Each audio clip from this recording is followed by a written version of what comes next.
Tell me how I know by your voiceless cries. I'd be safe if I could say goodbye. What is left is a sweet little lie.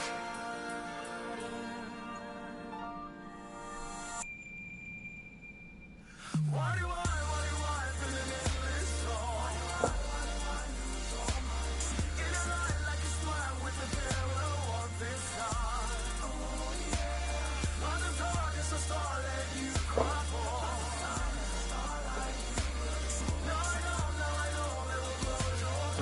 Golden Snake, welcome.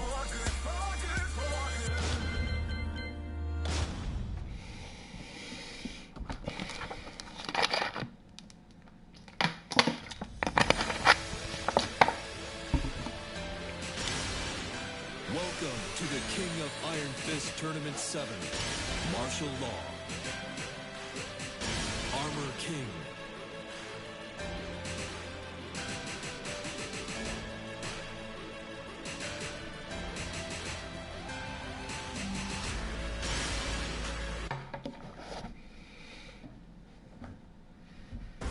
Get ready for the next battle.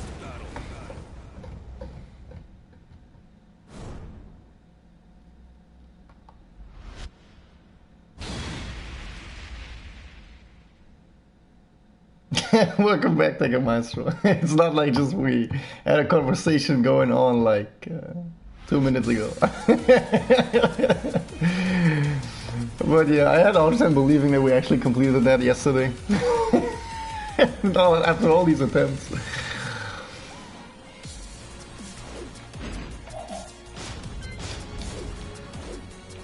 And hey, Edgy.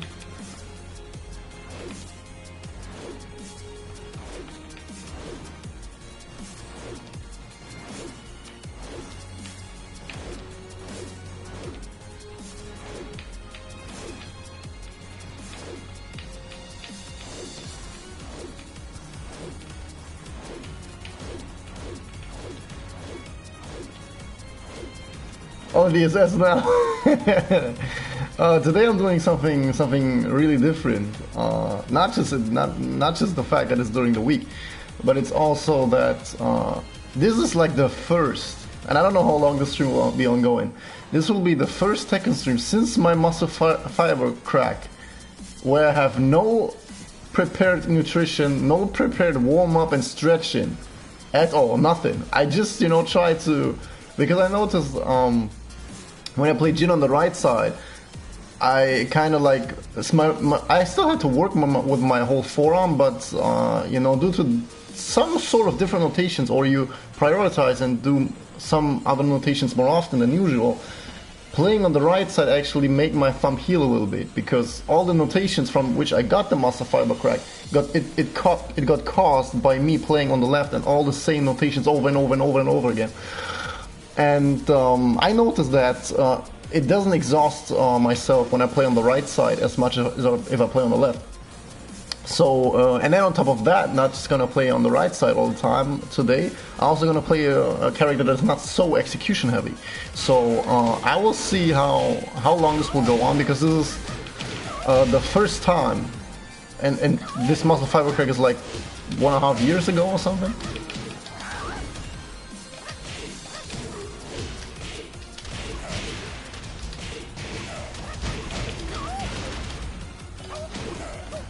I don't even understand how you hop kick with law, man. Because that's what I get all the time. That's not the hop kick, right? That's probably already the delayed version.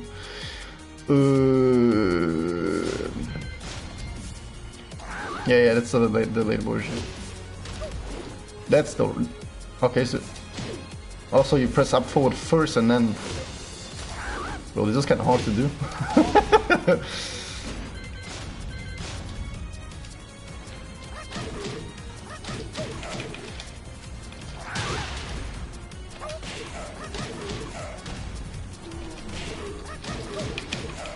Oh, hit that, man.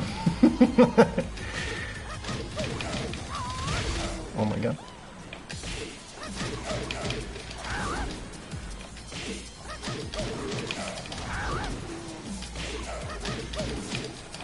Oh fuck! Nah, that was messed up.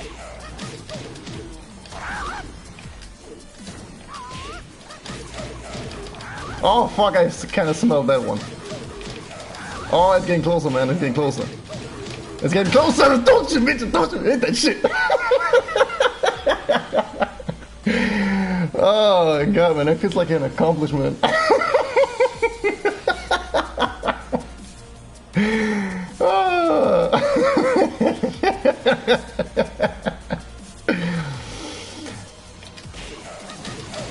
Can he do it again? Oh, hold on.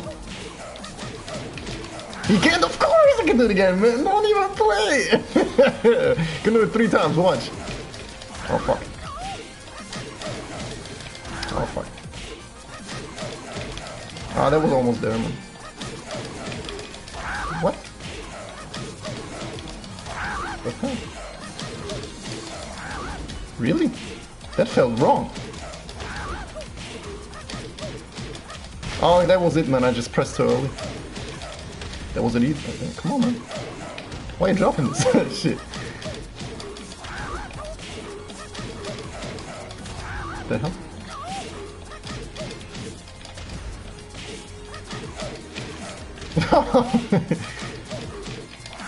Okay.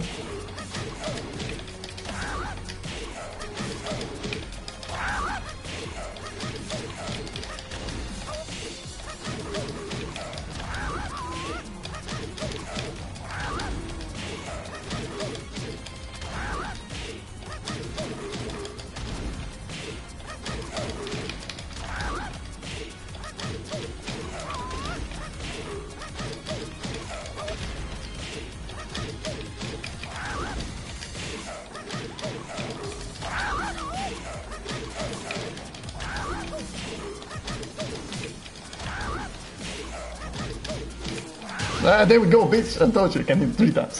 Shit. Oh, I hate this shit.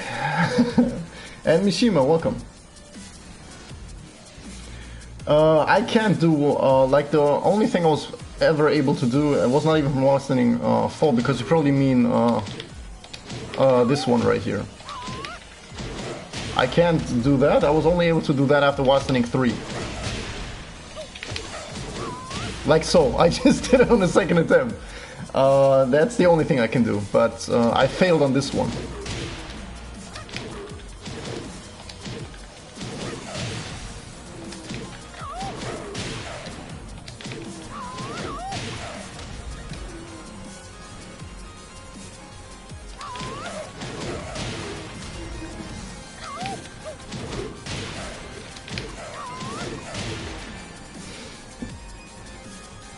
Nah, man, I teach you different things, man. I taught you different things, but not that shit.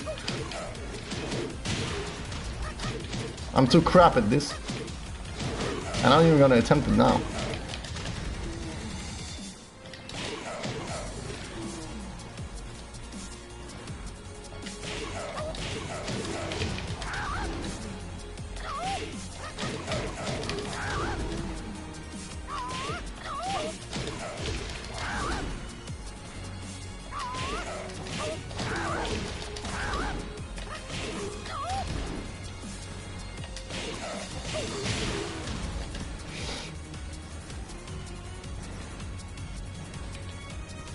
And the Matsu, welcome. Yeah, that's what I can do.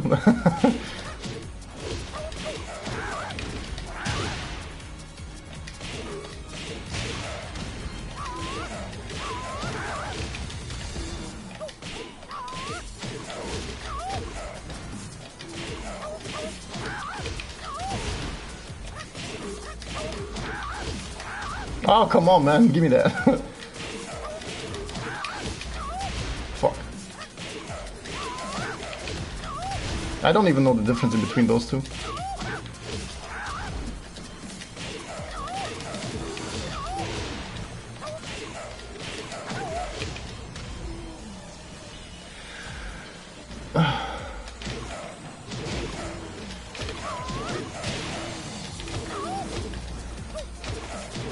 See, that's so quickly, man. I can do that so easily from Wastening 3.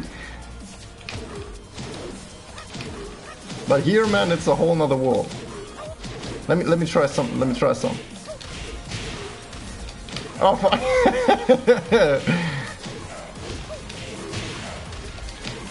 What the hell am I doing? I try. Oh my god! It's so burned in.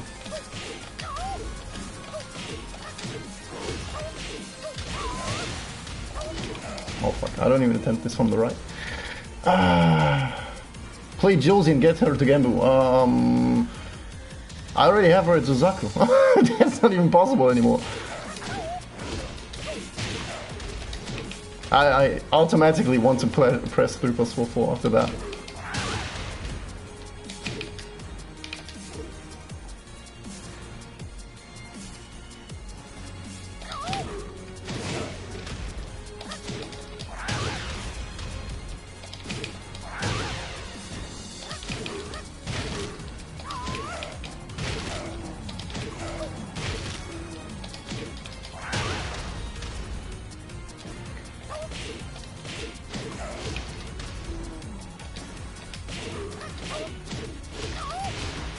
I can't differ that.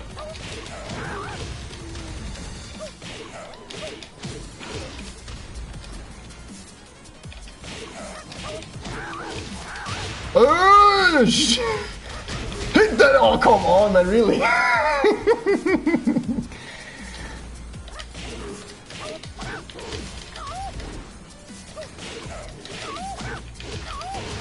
See that's what I will get most of the time.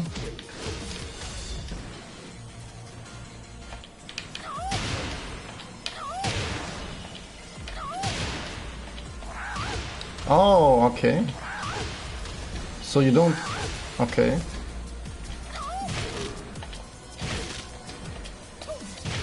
Oh, probably that's forward for them. Yeah.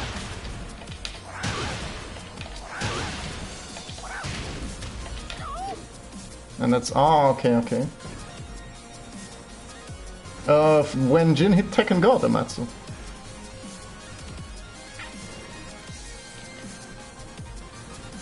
So it's just this.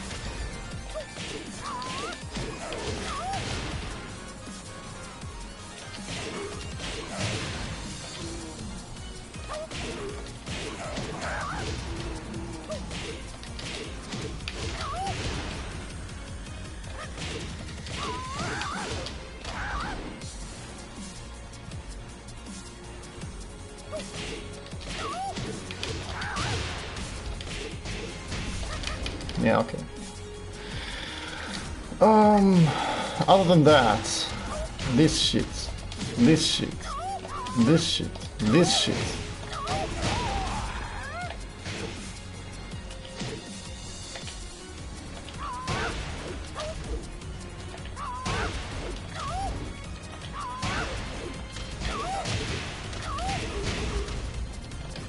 Does that work in the open? No, it does not. And then is Ninja Trick.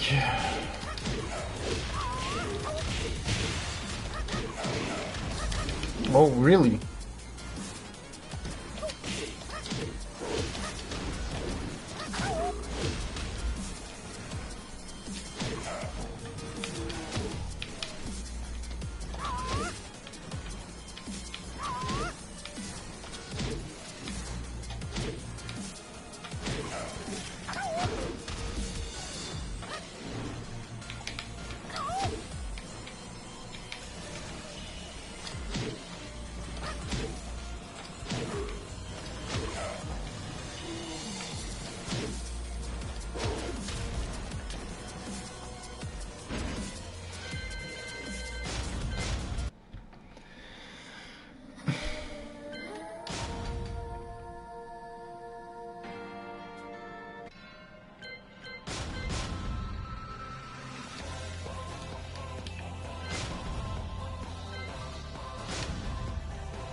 All right.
Welcome to the King of Martial Law.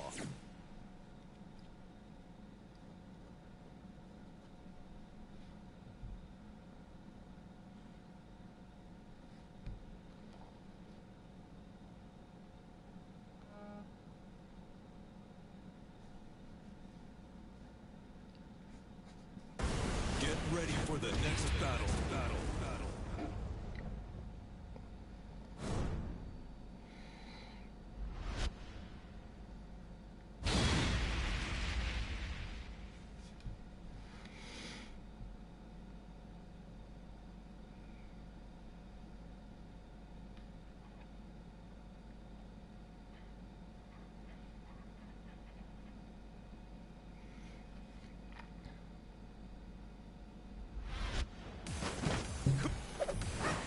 Come and get some. Dare you. And crunch. Welcome and good shit.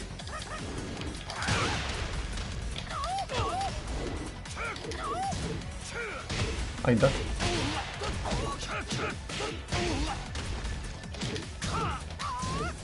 Round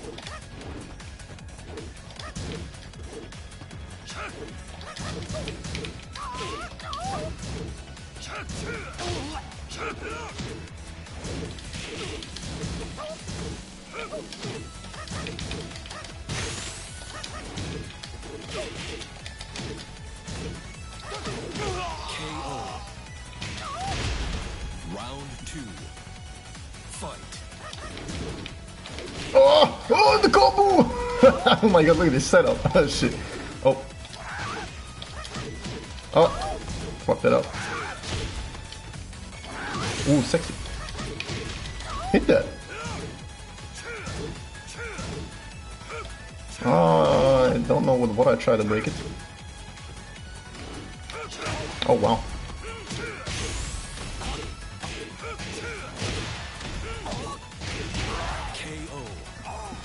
And Robin, welcome. Oh yeah, that was just the first tournament crunch, don't worry. We just started the stream basically. Ooh. I'm too much in my Jin brain, man. I tried to 2-1 him. That was sexy.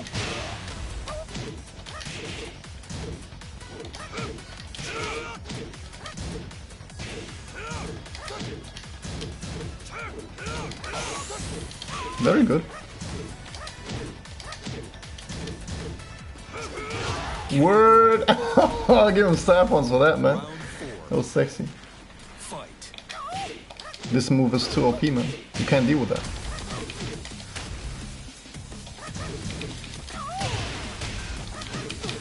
Oh, come on, you can't do the man like that. Oh, shit.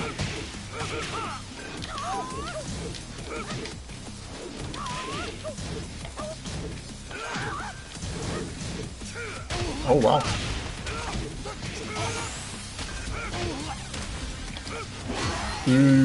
The range.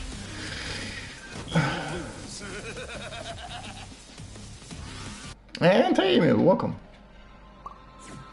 Down for 2 minutes, too much of a problem, man. This move, I know why it exists, and I can fully understand why they implemented that, but the move is too strong.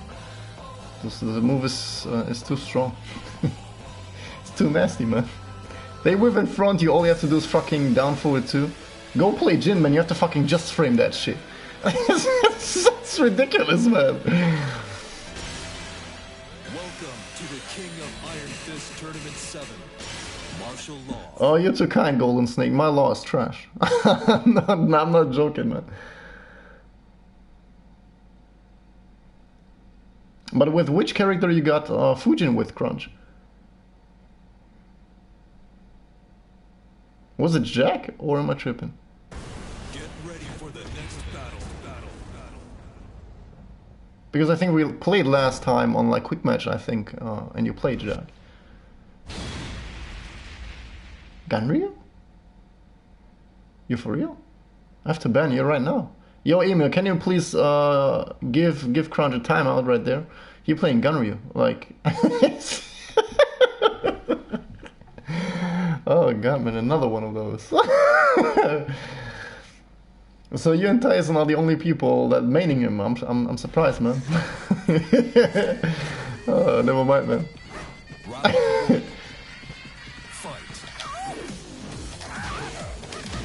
Oh, bro. Right side disadvantage. Get familiar with combos and shit.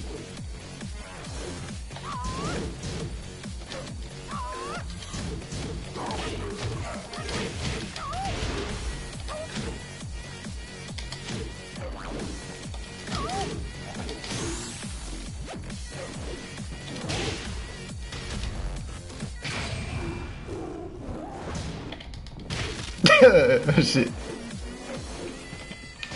Uh-oh. Uh-oh. You can't do that, man.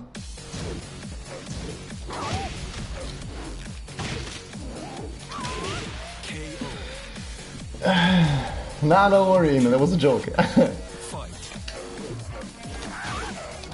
Now do the right combo.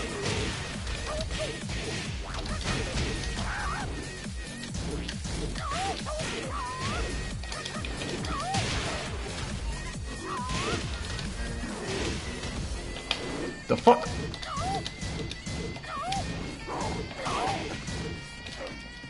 too late.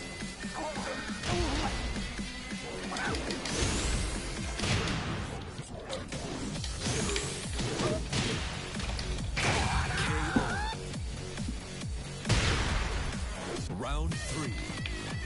Fight. You can't do me like that.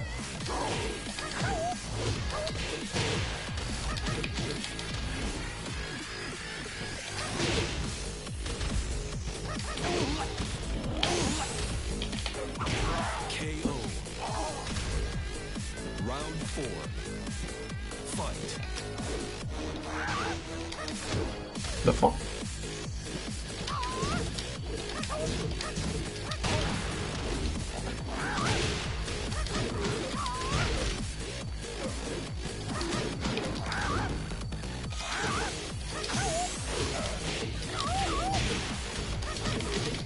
Oh, really?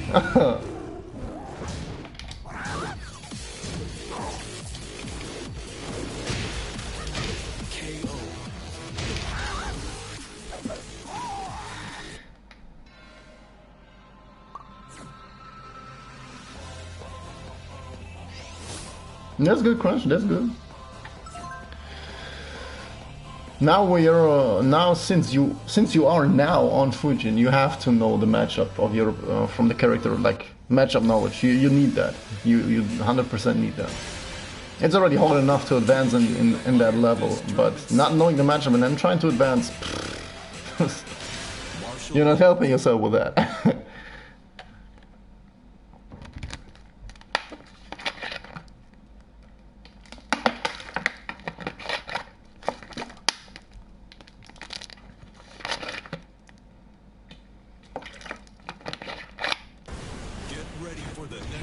And even though now you are on blue ranks, you will fall down to ruler a lot.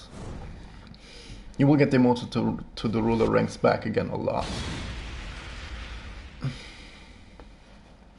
Oh damn, is that marshmallow style? Show off.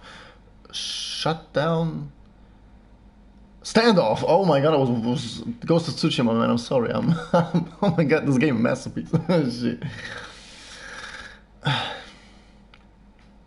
Because they have a standoff option, setting, chance, choice. I don't know, man. Come and get some. Dare you. Round 1. Fight.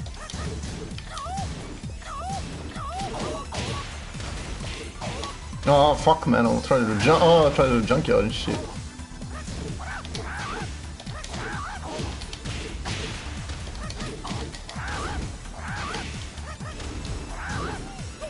Oh, I low kicked, yeah, low parry. He's showing me how it's supposed to get done.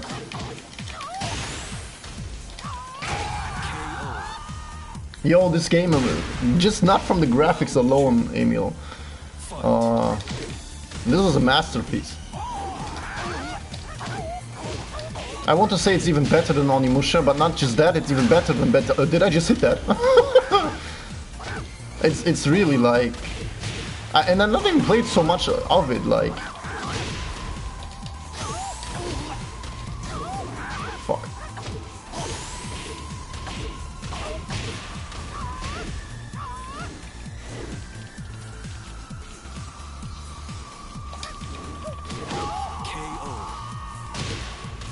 But of course the visuals are one part of it.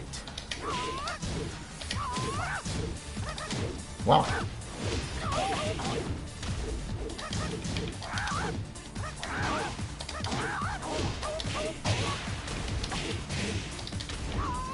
I don't know what that move was. That was sexy. Just like that.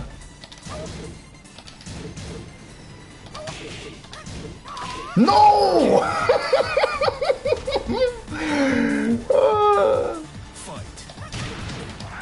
What?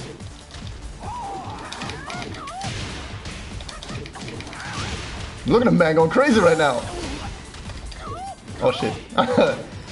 Should've just down for the 2 instead. Just like that. Just the strongest move in the game, man. Down 4-2. That bitch is a problem. That move. From Fuji to Emperor, I ain't gonna be trust, man.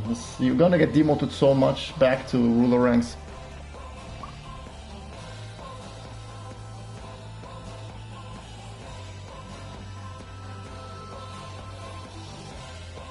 It had a higher play rate than Last of Us 2, okay?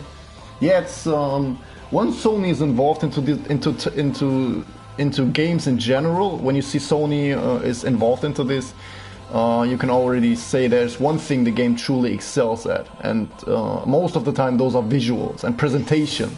But you cannot even say that. To me, honestly, Ghost of Tsushima doesn't really feel like a game. It feels like a whole experience. It's I don't even know, like, I was not so excited. I was excited for the game, you know, but I was careful because we didn't have a blasting title for so long. And I was going with no expectation, no hype at all. And I'm sitting in, it's blowing my mind. It's so good, it's unbelievable. I didn't know the last time when I had, like, the joy and the fascination for a game like that, when you take Tekken aside. But they did the job right, man. Whoever developed the game, man, hopefully they got a raise or something, man. They did the job, and you cannot tell me that was the first time those people worked on a Japanese samurai game like that. There must have been people that have been peeping out the scene of these type of games in this type of genre for a long time. There's no way in hell that you know, they say, okay, we're gonna do a Japanese type of samurai thing, and that's the first time they ever saw it and never saw something similar like Neo or Sekiro or Onimusha or something. No way in hell.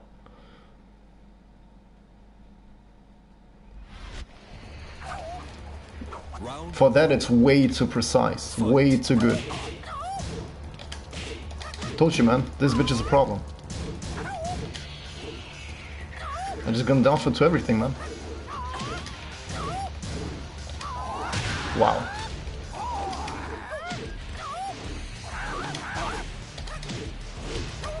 Why is everyone playing low again, man? We're on some madness right now. That was a sexy duck. Oh shit. KO. Round 2. Fight. Should have ducked it.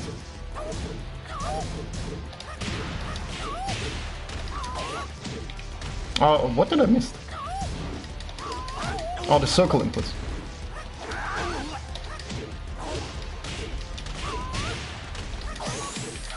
Oh, that was the wrong shit. Word.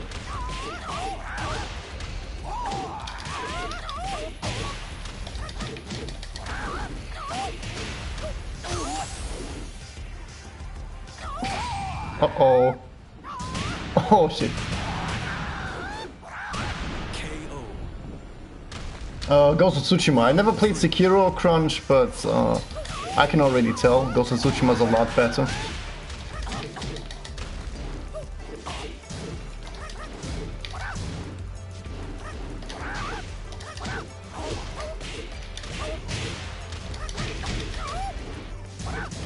Ducked it.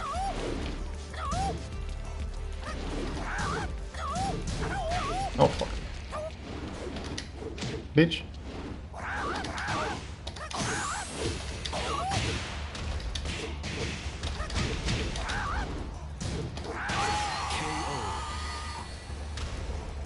You win.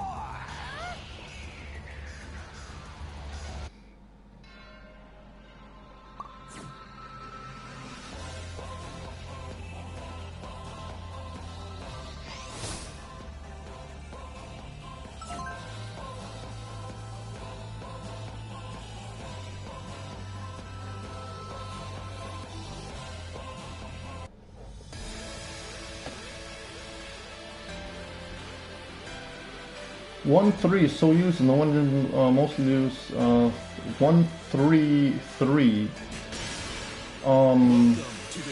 You don't even see players use that so much unless you want to the double low trick kick. one down three four or something. Martial law. The low trick kick from the jab. If you want to mix this up, that's when you see most of people will use the 3-3 transition for the mid.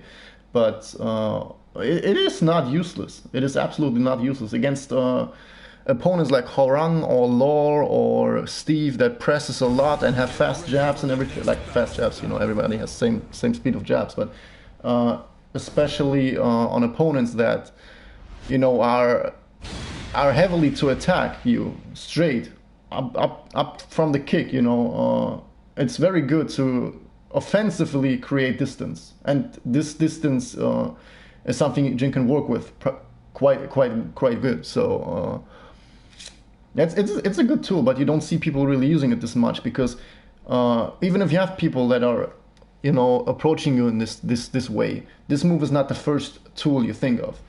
Maybe you think of first sidestepping, you know, crushing with the stance, in my case parrying maybe. It's not the first option, but it's good for those type of things.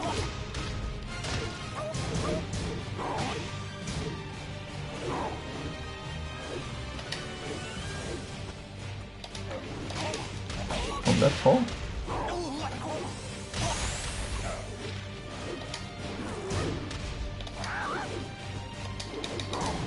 Really?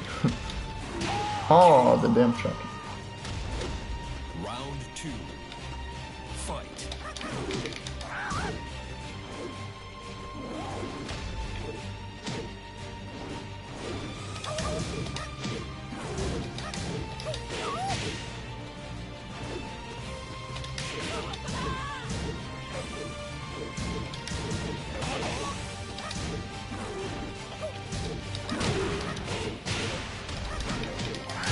Damn, the man hitting that now, all of a sudden. Oh, this shit.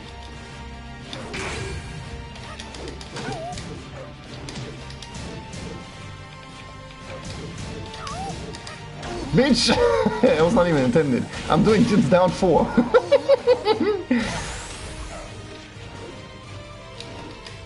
Bitch.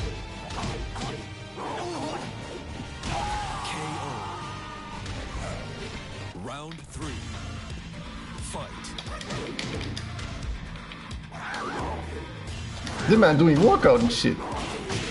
Never seen this move before. It's probably not gotten added new. Like, I just recently see a lot of people doing that.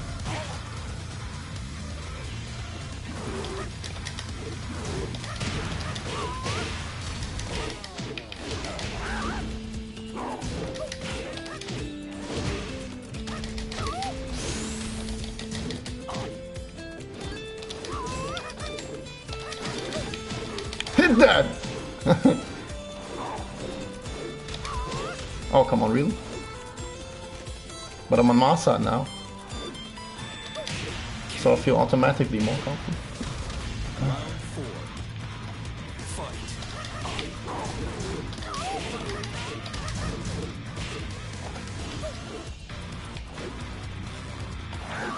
Oh, wow.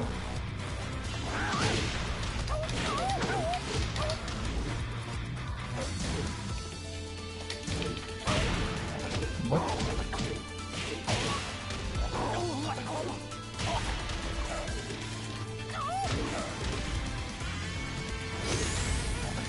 Ah, I ducked.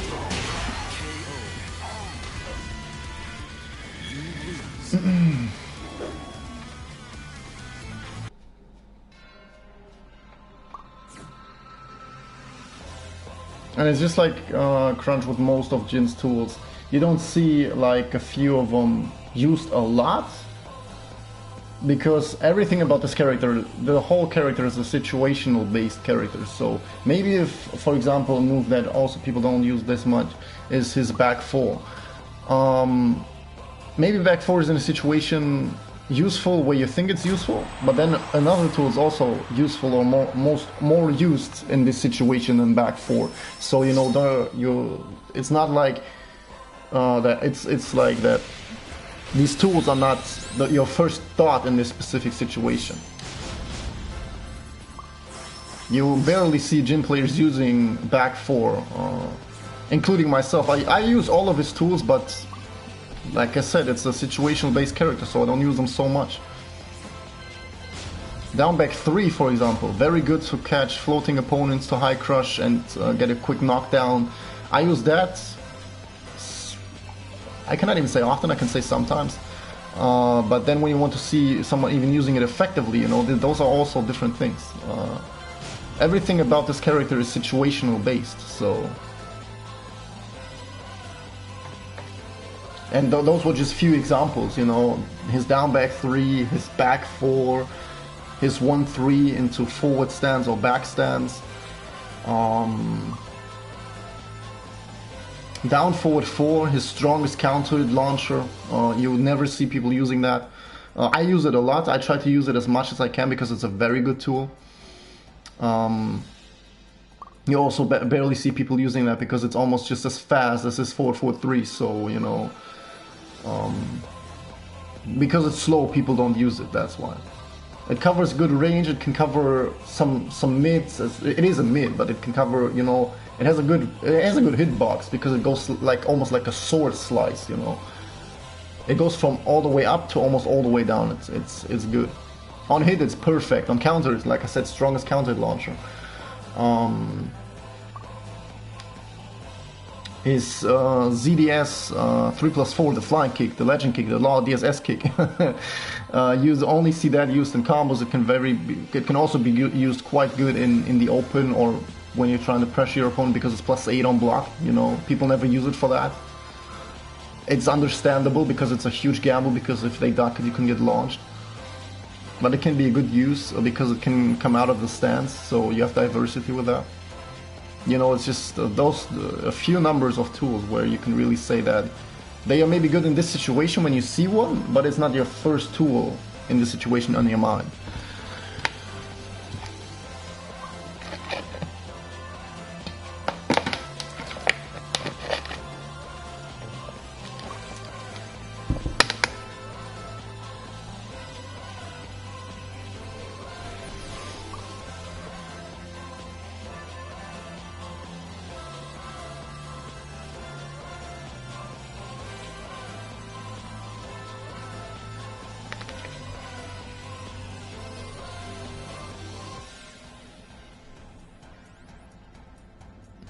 Yeah, but don't forget, Crunch, that I need to write it up or just need to say where.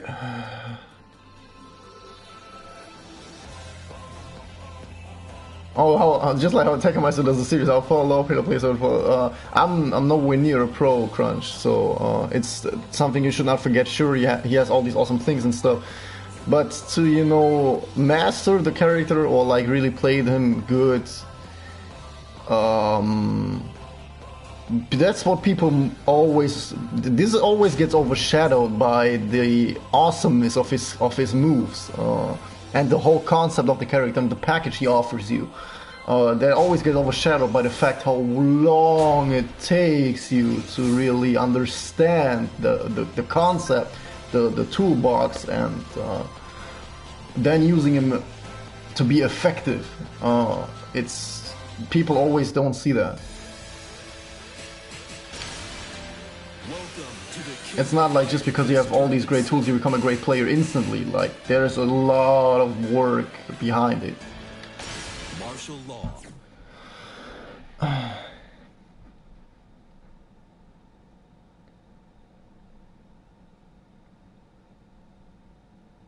Yeah, writing it up always helps. You know, I have a whole spiral notebook full of frame data and quick, like, when I lab characters, I write down all the important moves, the frame the properties, the frames on block, what I do on block, on hit, counter hit, and then when I'm done, all said and done with this, I create a quick note paper right next to the frame thing. And then I write down the quick notes on what are the keys of the character, what I should use to counter that, is he weak to sidestep left or right, are fast counter tools effective against him, all these quick notes, you know, I have all quick notes on it as well, so, you know, when I'm in the loading screen I can, if I want to, for example on Zafina, Gunny or whatever, look that up and then don't have to remember every single frame, but I can remember the quick notes from, like, pretty much the result of that, so... Writing down, it depends of course on how you structure it for yourself, but it is helpful.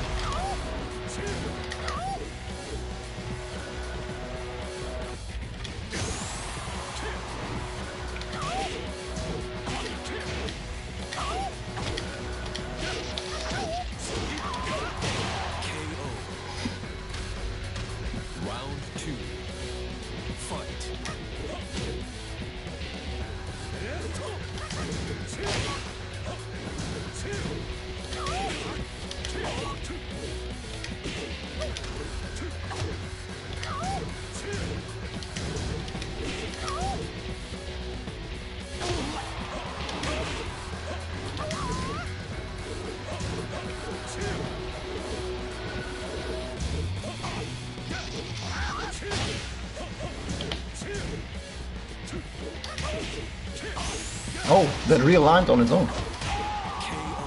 That was strange. Round 3. Fight. Oh, I fucked it up.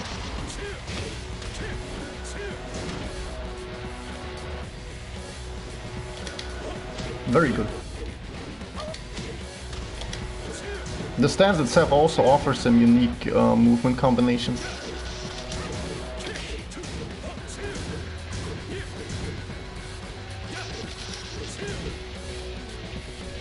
I want him to stop my stepping with standing full.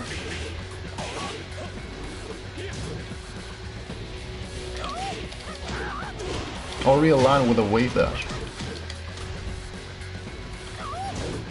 Very good.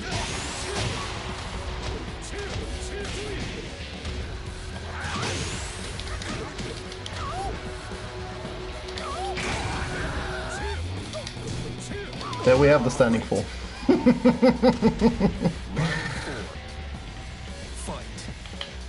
Oh, I expected him to rush in. Down for one or something.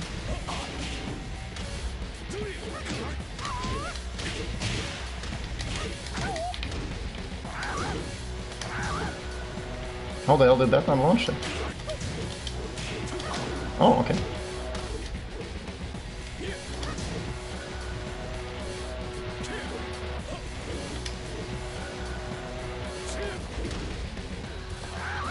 That wasn't as impressive. I let go.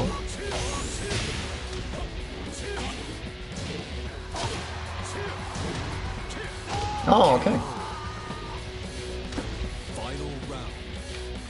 Fight. Interesting, committed immediately.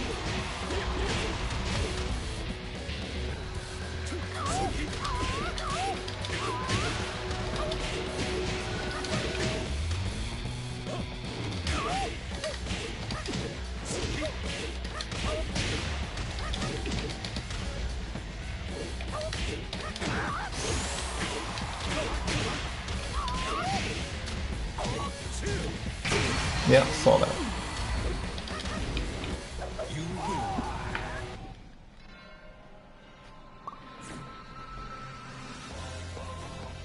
And Michael, welcome.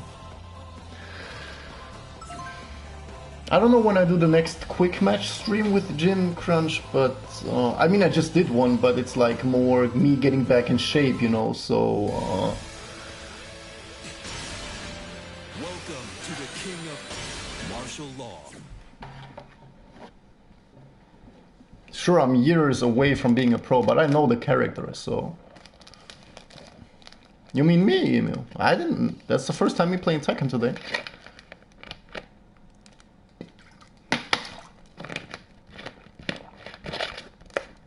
Down for two, too strong, man. It's just, yeah. I hate this move. I use it, but I hate it because it's so flippin' accessible. Another lost shot. Oh, come on, man. Again, you gonna do me like that? And Eddie, welcome. How come you asked me, Eddie? Emil, how come you asked me? I didn't play Kazuya today. Maybe you were dreaming.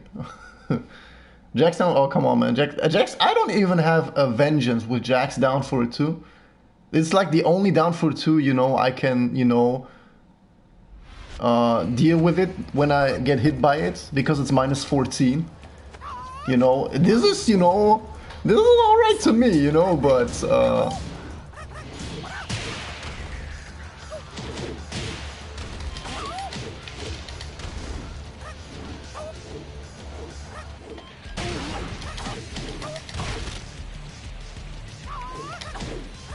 them hop kicks, no? I didn't play them in ages. I played them in the last tournament. I mean, only once, I believe, but I played them. Round 2. Fight.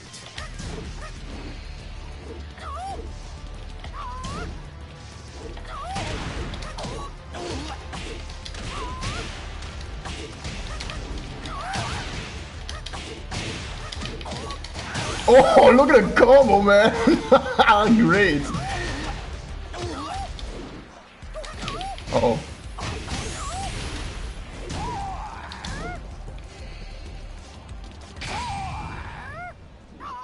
Fuck, I thought you pressed. But I think I was just playing for 1 or 2 matches, Emil, so...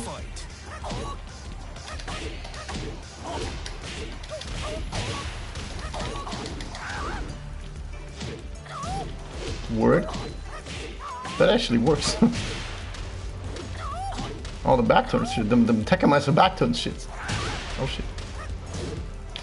You can't do that, man. I'm not having it.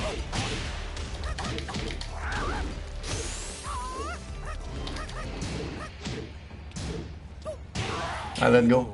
Yeah, can Fuzzy go online, man? I can turn 1,000, never understanding it. Fight. Bitch. Sit down. Oh my god! All them carries, man. Bro! Oh, look at the man hitting that shit.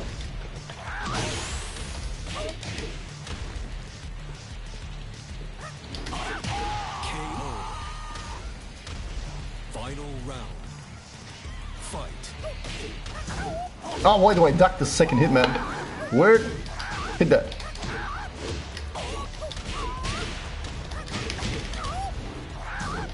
Oh no!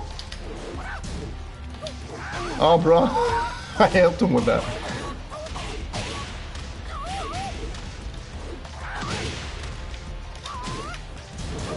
Yeah, of course.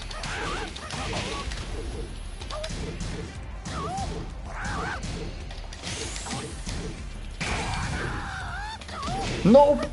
Nope! Nope!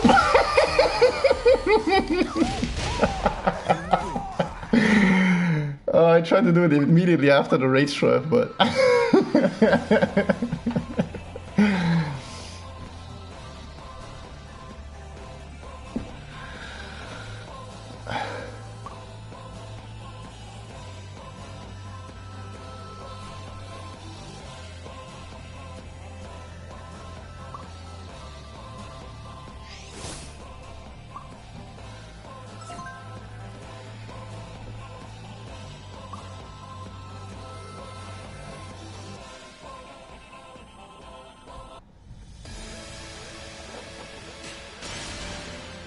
The wall combo I made there was the highlight of the match, I would say, along with all these wild counters going on.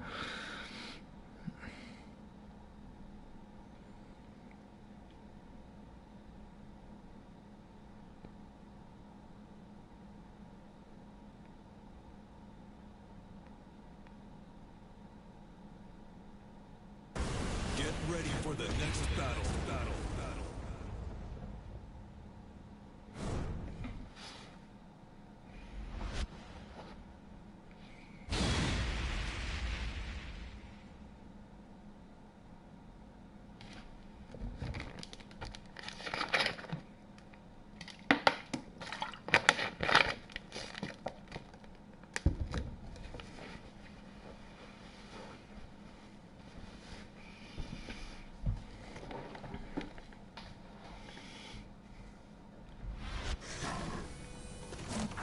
Round 1. Fight. No.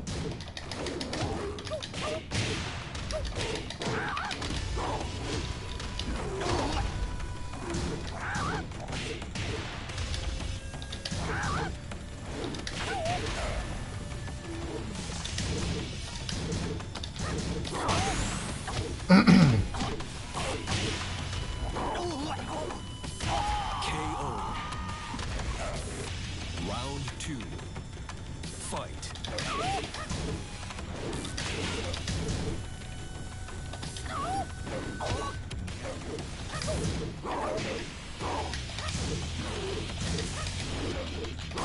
Oh.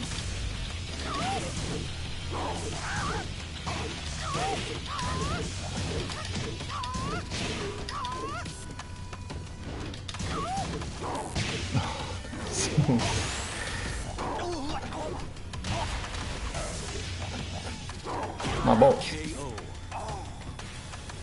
Round 3. Fight.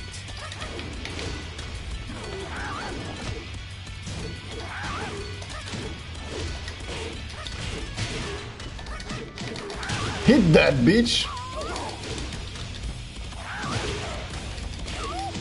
Hit it again. Work. No, I didn't down for 2 then. Still gonna do it though. Still gonna do it, don't worry. Still gonna do it.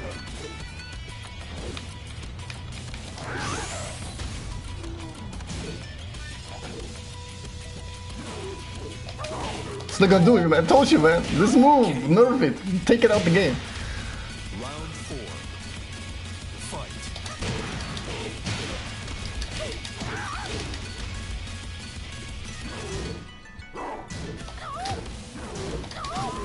Very good punish.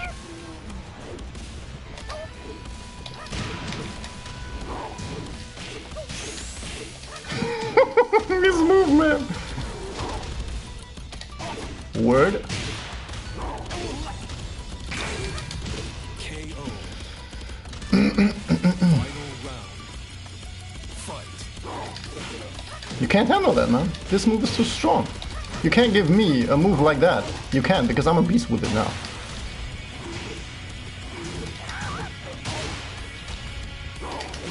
See, I can even flow with that. I don't care, man. I have such an accurate spacing because of Jin. When you give me a move like that, it's a wrap automatically.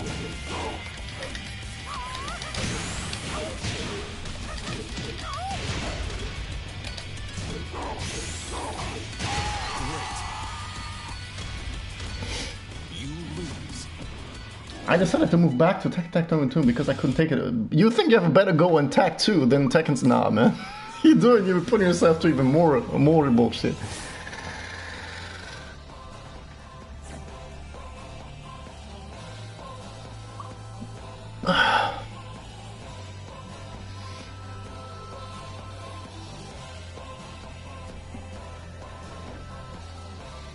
Oh my god, you hit me up, man, just like Emil did, man. Welcome, Lucas.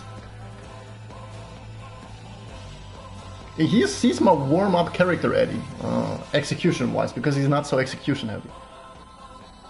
But it's not never that I would say, okay, I play him more, I'm gonna take him to rank or whatnot.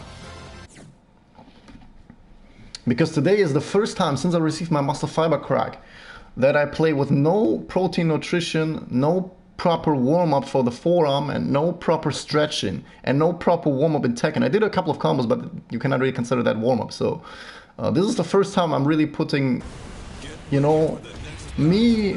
I just had my breakfast. It was a good breakfast, you know, but not like really for the preparation with I gonna go play some Tekken, because usually I prepare with like a protein shake, some proteins, a big ass meal, some stretching for the forearm and everything. Then I do one warm up in Tekken. I warm up the forearm and everything. I didn't do none of that today. It's the first time I'm doing it, like after 1.5 years, I believe. Oh, 1 year? I'm not sure. Muscle fiber crack, Eddie. My muscle fiber cracked 1.5 years ago because I pushed too far. It's fat muscle. Unfortunately for you, Lucas, the muscle fiber crack was on the left arm, not the right one. And you know, right is my dominant hand, so you know, shit, the right one never goes weak. Shit, you ain't know. Oh, it's not better, Michael. Trust me, it's not.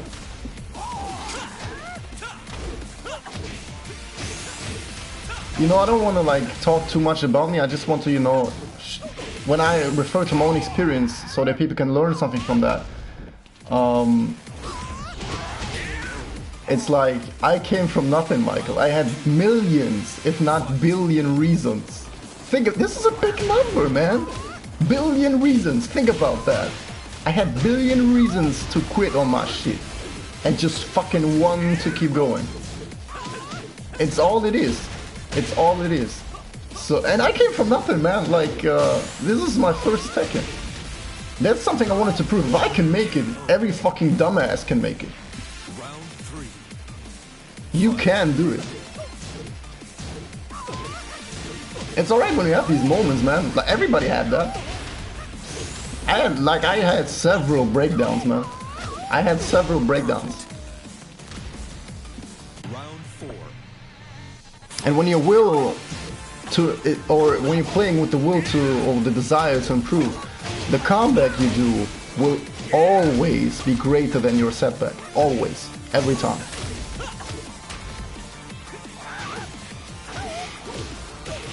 Too much information. I'm sorry, man. I just keep it real, you know. Shit. I don't know. I did some nasty DSS stuff, crunch, you know, none too major. I legit did. I legit had a couple of moments.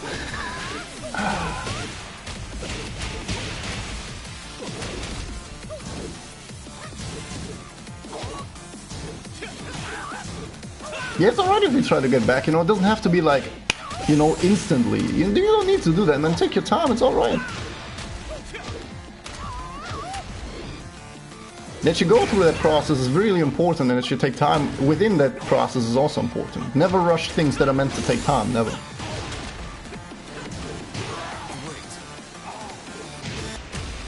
This adds so much weight to your Tekken God Prime video? What do you mean, Eddie? To orange ranks, and okay, you can try that, Michael, but, you know, you better put that Tekken Tag Tournament 2 time into Tekken 7, you know what I'm saying? Working towards that goal you have, you know. But of course you can experiment. Maybe that's a good way to go. Maybe that's you know, I don't know.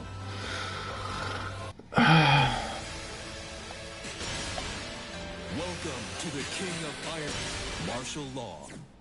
Marshmallow.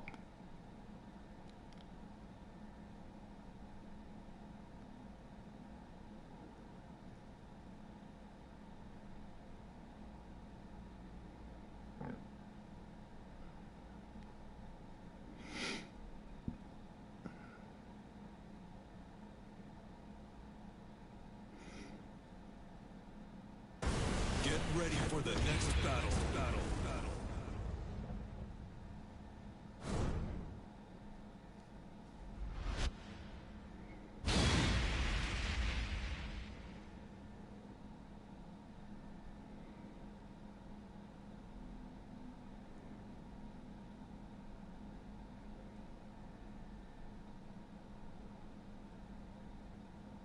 Because of the fact my emotions just exploded like that, Eddie, was first because I started the journey with thinking this is impossible for me to reach, and knowing all these setbacks. And there were a lot of unique setbacks in it, man. And this injury was just one of them. That was just one of them. Even now, I play with all, like, this is something I struggled with on ranked. When I returned, because I had like a 6 to 8 weeks break and then I returned to rank. That's something I was constantly playing ranked with the pain in the thumb physically and mentally, not even knowing how far I can push my thumb. Every single motion could have cracked it again. So I had that mentally all the time in my mind when I was going for 12 hours, 14 hours, 17 hours. That not just the physical pain was becoming like taking energy from me because it was draining me, because of course it gets somewhat painful, but also the mental weight that yo man, you're pushing it for 14 hours, man, after your thumb like had an injury like that, and you start to think and concern yourself or consume yourself with these concerns that what happens when, bro, you're 14 hours in, man. Every single move could be your last, man. This was way harder to get around with than the physical pain, man. The more I focus on the game, the less I notice that. That was very easy for me to get along with. But the mental part on always being concerned about, or like when you go in rank this time again, have you prepared enough? Or will your thumb be resistant enough, you know, to keep pushing with you? Because if it would have cracked again, man, the moment it cracked and I had this break, I couldn't fucking even push the notations on my D-pad, man. Up, down, left, right. I could not press them. The whole left forearm was so stiff and so painful. I couldn't even grab a plate with my left hand. My whole wrist, I had a wrist tendonitis and a muscle fiber crack at the same time. That was a really good combination.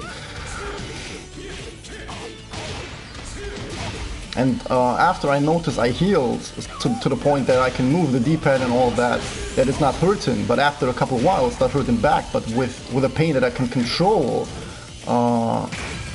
it was like that I had this constantly in my mind on how I can, you know, still progress with that, because knowing that, like I said, if it would have cracked once more. It cracked once and I saw my career already like reaching its end. I never thought that I would come back from that. Because I'm not joking, man. This is 100% true. I could not grab a fucking plate. I couldn't grab a fucking plate, man. A plate has like no weight. I couldn't even press like I'm doing right now. Up, down, left, right, forward, you know, all this shit. I couldn't press it. My forearm was so stiff and so in pain when I was doing it. There was no way in hell. Like, I thought it's over, man. I thought it's a wrap for me.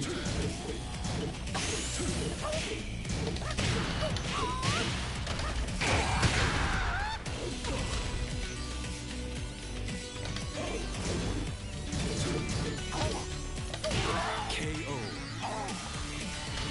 Round 4. Fight. Oh, really?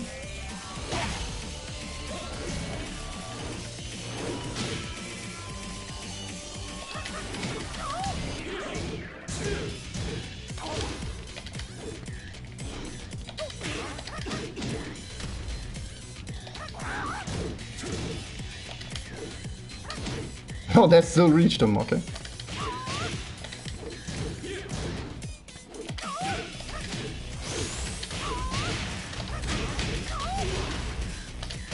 KO. Final round. Fight.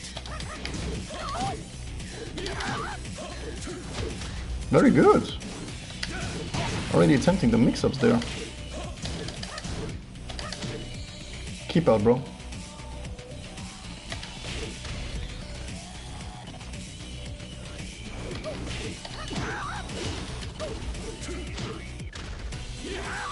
Oh my god.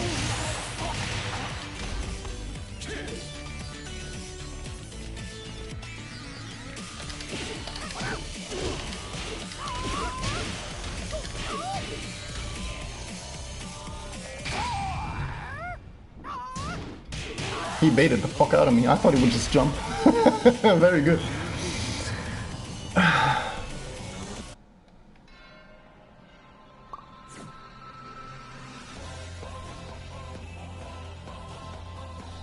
Yeah, I have some bandage on the left wrist crunch for like this 6 to 8 weeks, and yeah, it took my thumb out of the motion completely.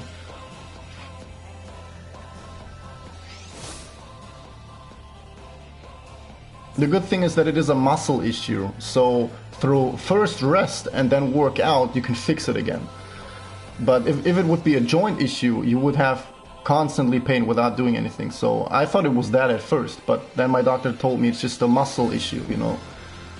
Muscles can heal when you consistently work them out again, but of course they have to get rest and repair themselves first, because when a muscle fiber cracks like that, the connection is severed, then the connection comes back, but it's really weak, and you can only work it out when it's connected again, because then you strengthen the connection back to what it was.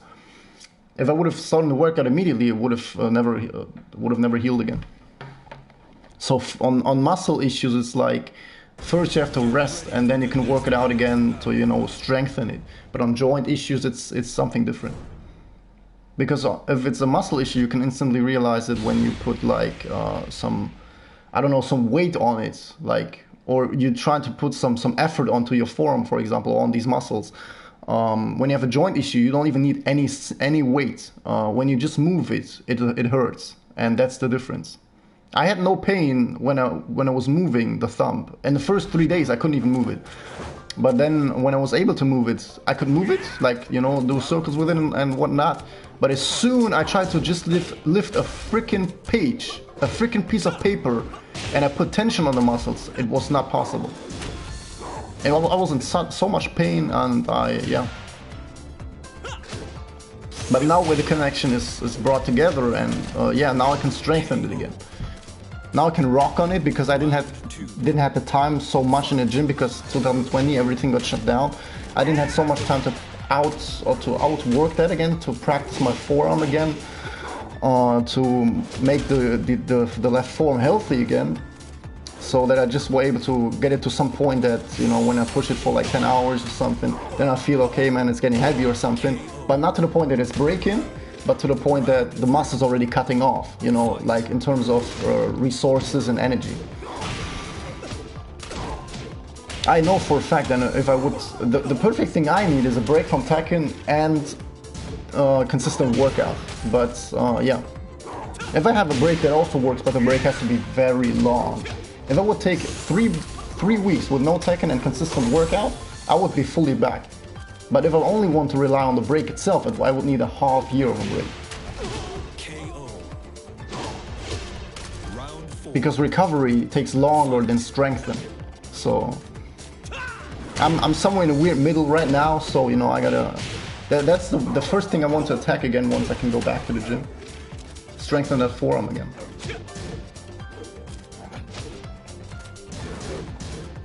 But I'm already happy that I, you know, like I mentioned, I never saw myself coming back from that muscle fiber crack, and yet I still accomplished all these things. And I thought I would never be able to stream 10 hours plus again after that, and yet I still kill it. And now, like I said, today I'm taking the first step towards the first session here where I don't prepare with any stretching, warm-up, nutrition, whatnot. And it's the first time for me doing that. And for now I'm feeling, you know, I'm feeling good. But probably after 2 hours my wrist will start, you know, feeling a little bit hot and whatnot, so...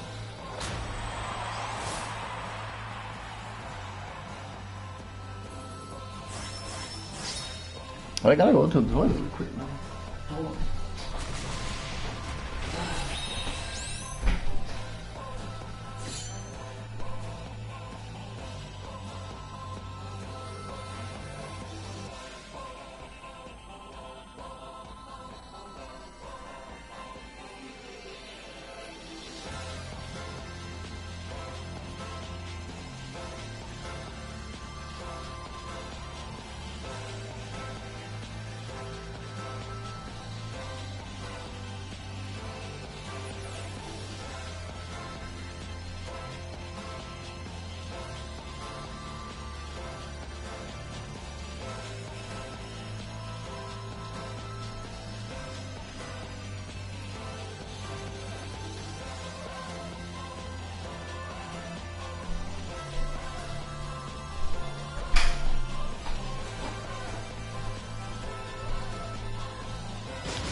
Well, I'm also happy that I was kind of able to fix it, but I noticed that when I put enough like warm-up into it or preparation, you have to think about that. Every single time I did a ranked session, I had like probably 2 hours of preparation before I even touched the controller. And this alone, I was okay with that. It sucked, but I sucked it up. So it was horrible, man. Because like when you want to play the game, you want to sit down to the console, grab the pad, and, you know, go do your thing. Bro, I was 2 hours away from that when I had the thought. When I was like, okay, I'm gonna play Tekken today. Okay, bro, wait. Let me cook my steak first. Let me get the protein shake in first. Let me get the good breakfast in first. Let me get the nutrition in first. I did that. An hour probably passed already. All right, nutrition in. Now go do your warm-up. So I warm up my hands, 15 minutes. I do stretching with the forearm for 15 minutes. 1.5 hours have passed. I turn on the console, finally after 1.5 hours. I turn it on and then I warm up my Tekken notations. So I spend another half hour in warm-up, but the stream is already on at least. And then we have 2 hours of time that passed into Tekken, and now I'm able to play my first rank match. and I did this for months. I did this for months.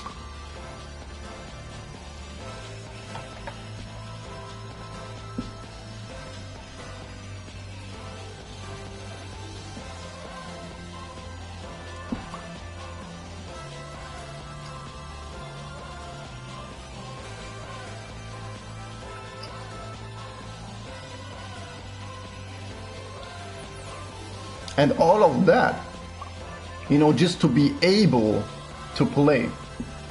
Without it, after 2 hours, I would probably be gone. And I knew that because I know that I'm slow on learning. I know that the result I want to achieve in this time frame, I will not reach it by playing Tekken once a week for 2 hours. That simply ain't gonna work. I have to be able to rock the game as long as I want to in order to learn as much as I can. That's why people saw me streaming 12 hours, 14 hours, 18 hours, because of that. I needed all this input. I needed all this input.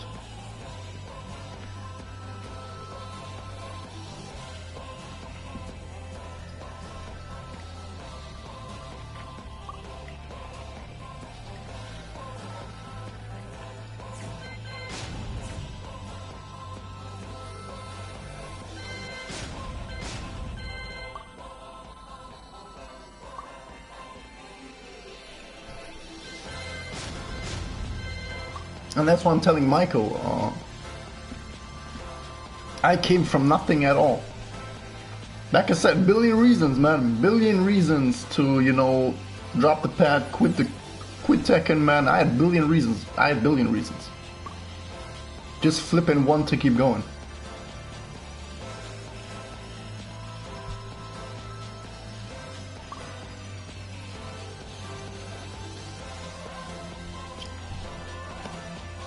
And look how much shit I had on my back all the time, and then trying to still perform and deliver and learn all of that.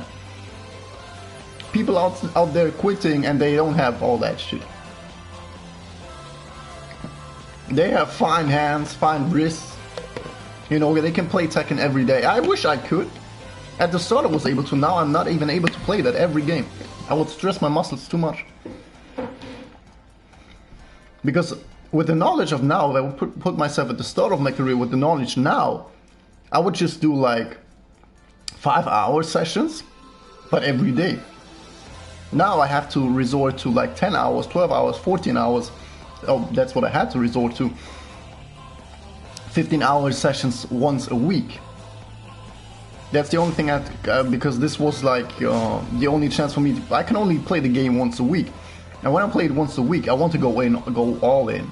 So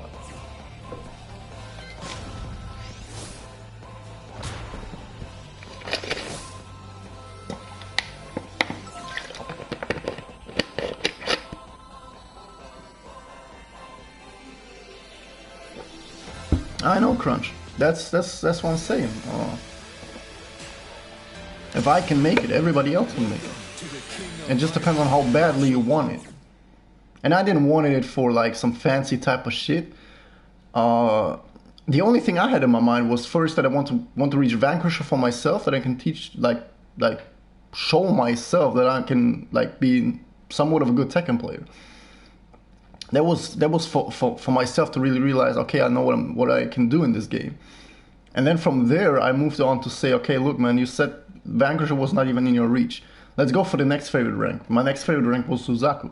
I was like, this shit is gonna take you a couple of years probably, and it took me a year. And then I made it even to that, and then I was like, okay, man, Vanquisher was the same as Suzaku, Suzaku was the same as Vanquisher, man. You now proved to yourself that you can reach those goals that you set to yourself.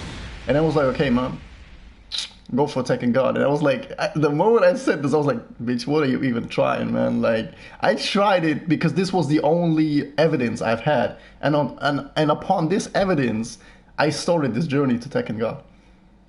I always thought every single, because those were the 3 key ranks in my career, and all of them were impossible to me. But Tekken God, like when Vanquish is impossible to you, like Tekken God is like 10 times more impossible to you.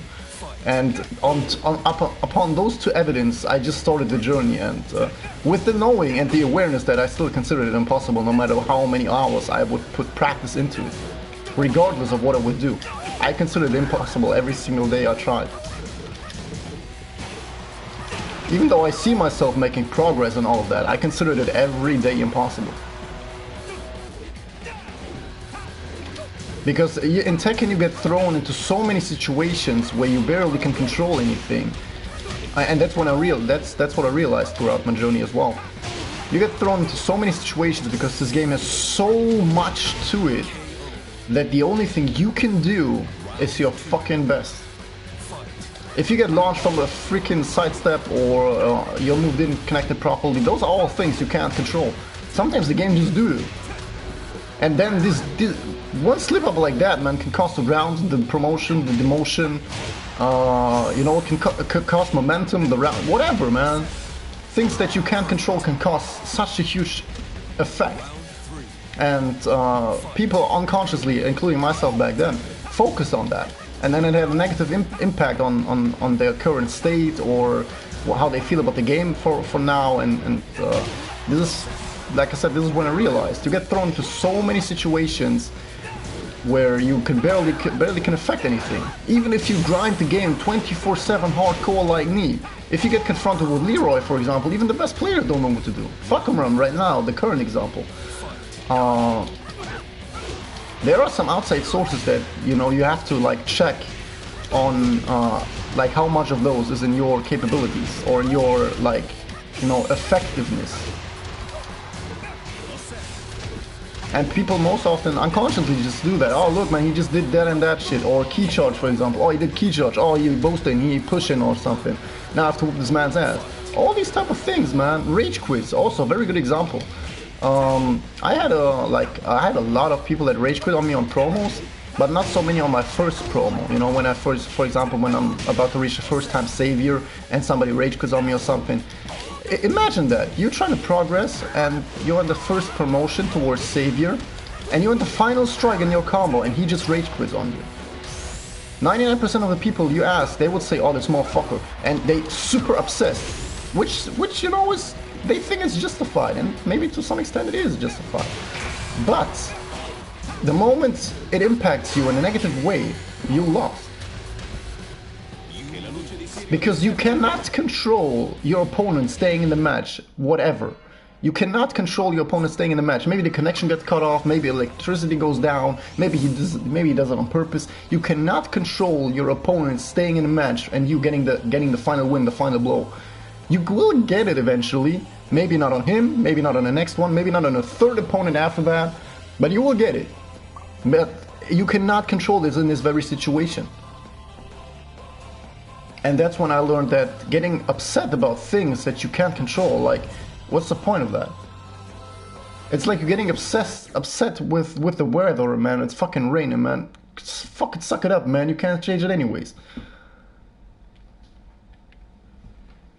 So things that are outside of your control, you should not really focus on, in terms of like letting this affect you negative or in any way. Focus more on what you can do instead.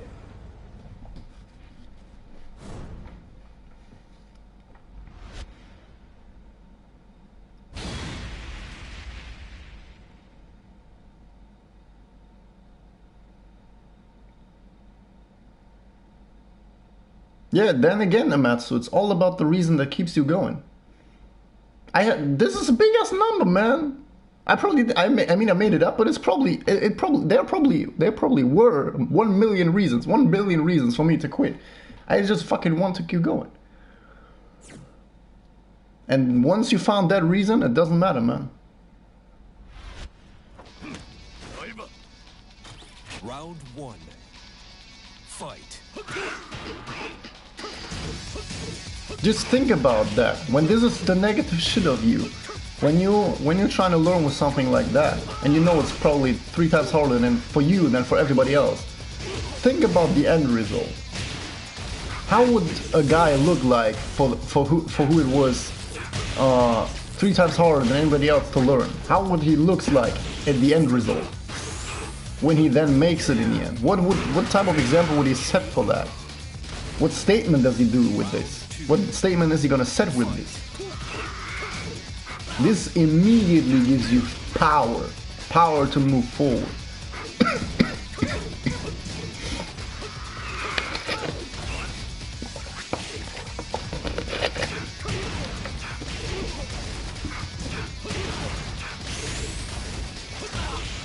When you say to yourself, or you know for yourself that it takes you it's 3 times harder for you to learn shit than for other people, for everybody else. Best thing you can do, compare yourself to what you did yesterday. That is the best thing you can do. This is the best antidote against that, man. Because nobody knows your learned pattern better than you. And when you see, yesterday I did this, and today I already applied and learned this. When you do this on a consistent basis, you just turn into a fucking beast. That's the only person you should compare yourself about. Don't say like it takes me 3 times more, it's 3 times harder for me to learn than for everybody else because they already getting their cheesecake and all that shit. Don't say that. Just don't focus on that. Put in your effort and analyze your effort, and then see tomorrow what you can do better from that.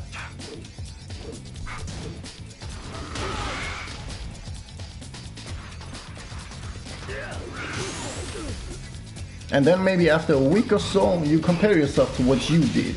And then you see what you did right and what you did wrong. And I can almost promise you the things you did right will pretty much overshadow everything negative. Because it gives you a whole new perspective on yourself. From, oh, I'm dumb as shit, I can't learn like anybody else, I can't apply things, or I don't have the knowledge like everybody else too. Look, man, you just learned that shit like that, and you know for yourself that you learn slower than everybody else, or it takes you more and more attempts to learn than everybody else.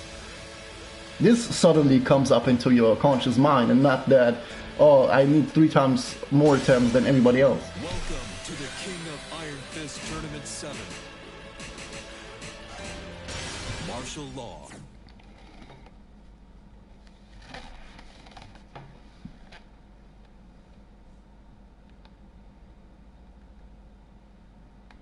What do you gauge this off of when you did something wrong?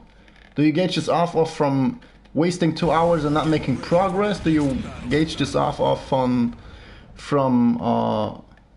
still doing the same mistakes? What do you gauge this off of? What you do wrong?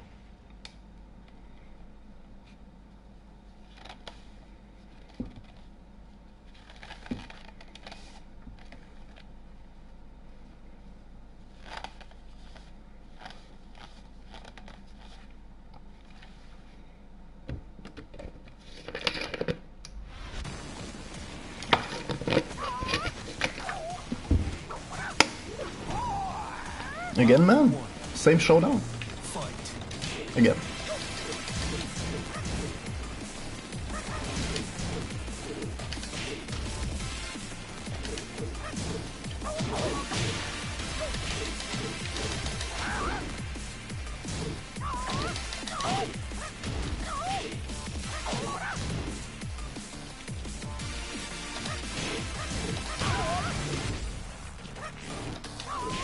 Oh, wow.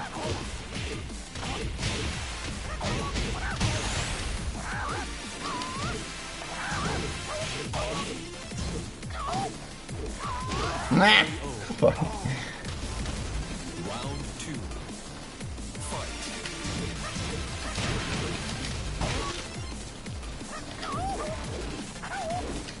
Bro.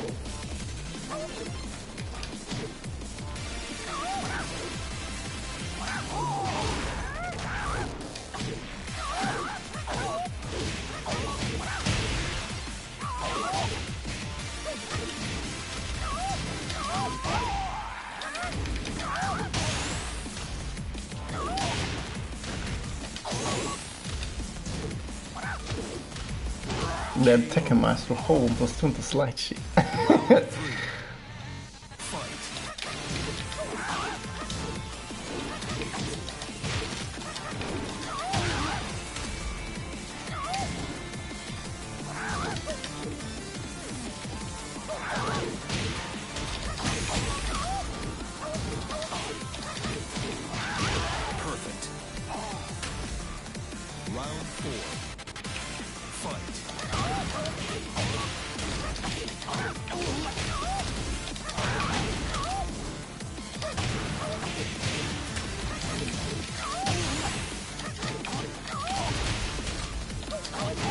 Perfect.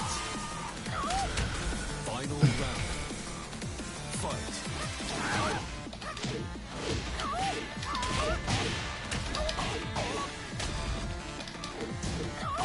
Nah. That was stupid.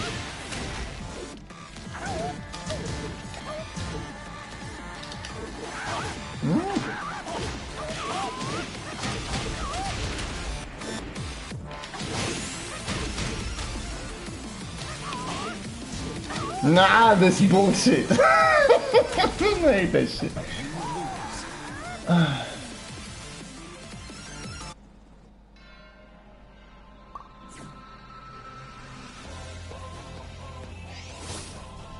Your game is behind. I'm running on old patch. How can you run on old patch?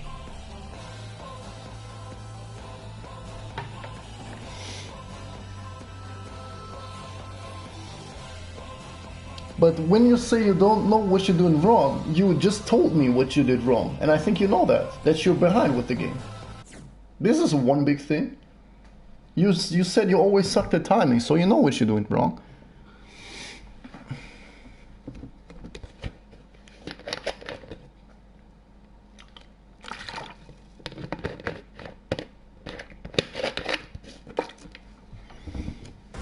Get ready for the next battle.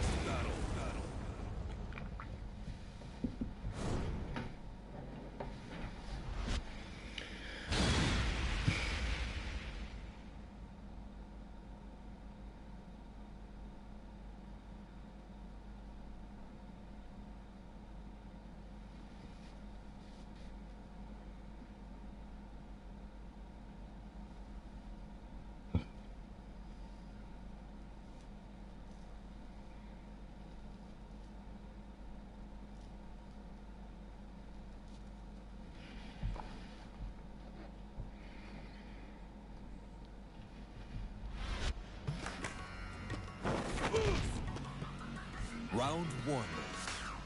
Fight.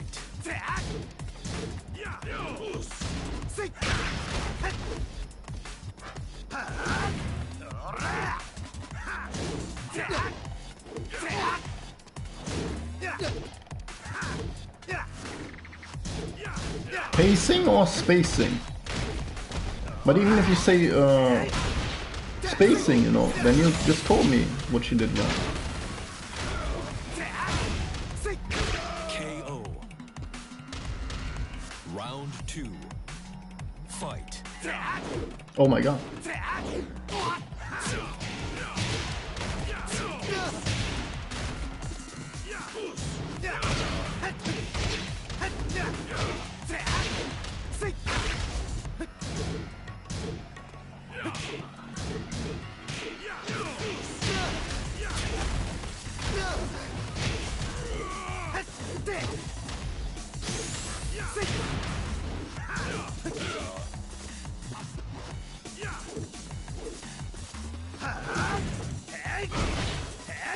KO. Round three. Fight.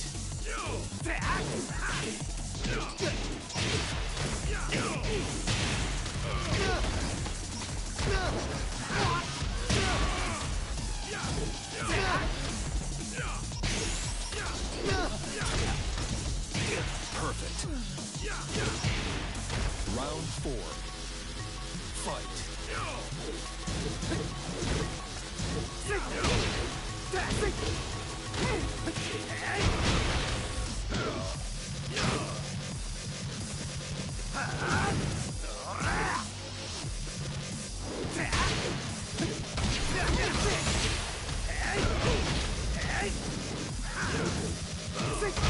Perfect.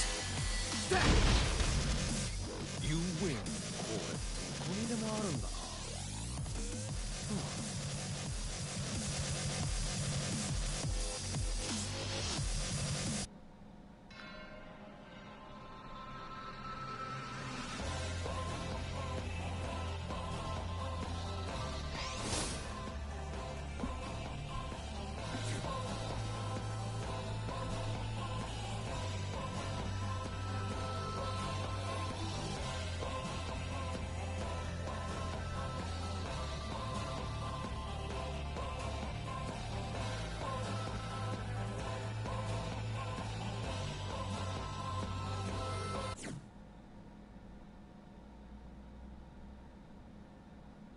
will work in your favor or not in your favor.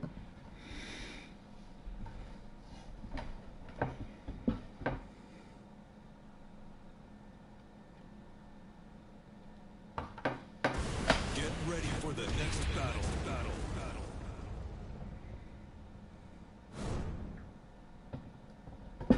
In your favor. That's a good thing when things are working into your favor. Germany crunch.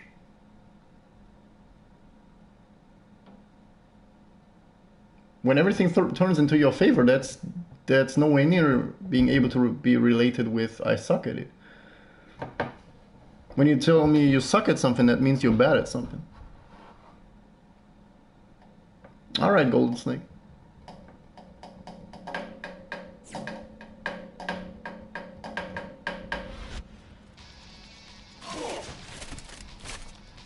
Round one. Fight. Oh, okay.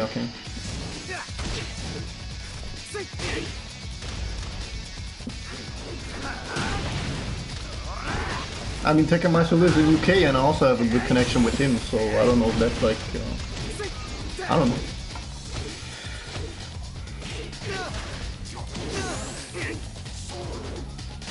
KO. Round two. Fight.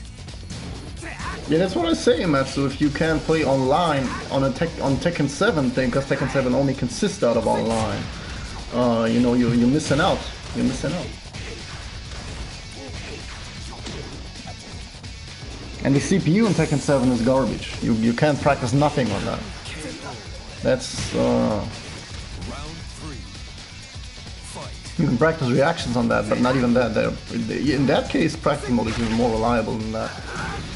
If you want to like become better by just playing the CPU in Tekken 7, nah, you ain't gonna really get nowhere. You can maybe apply some block punishment, but like I said, this is something you can also practice realistically in practice mode.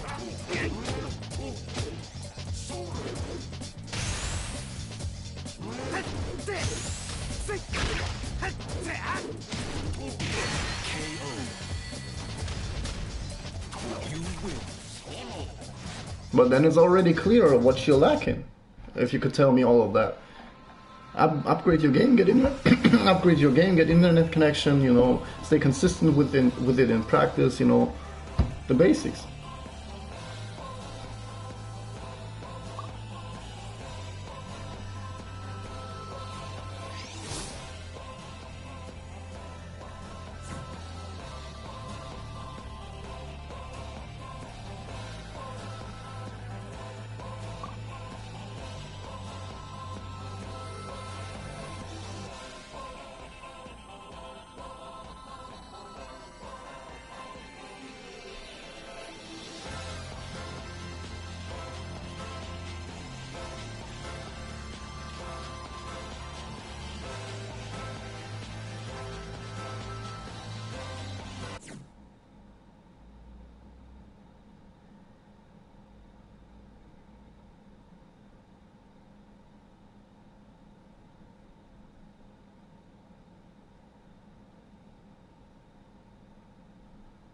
Yeah, then you know where the issue is at.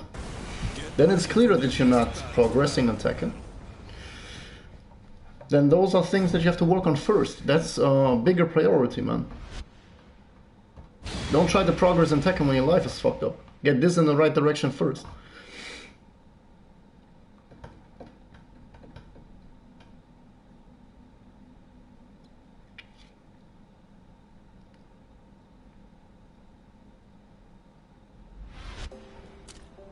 Non farmi perdere tempo. Vattene. Round one. Fight.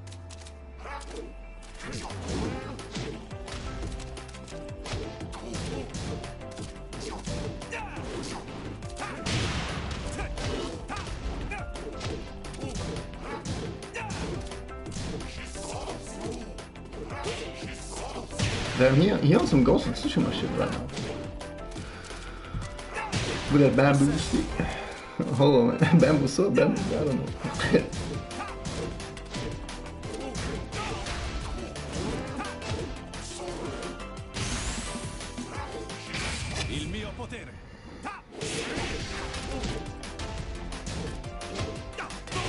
KO. Round 2. Fight.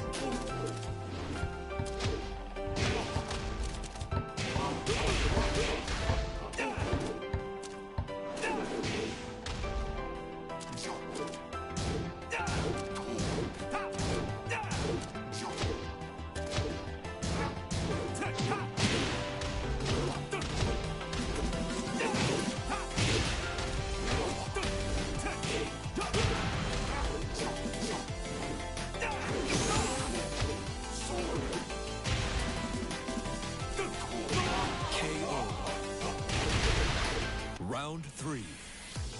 Fight. No, you're absolutely right with that, Amatsu. You know, life is only half as fun if you can laugh about yourself. But don't make the mistake and think you can't change it. Then again, how bad do you want to change your life? That's the question. KO. Round 4. Don't make the mistake and think you can't. Don't aim for big steps, take small steps first. So that you can see you have an impact on your own life.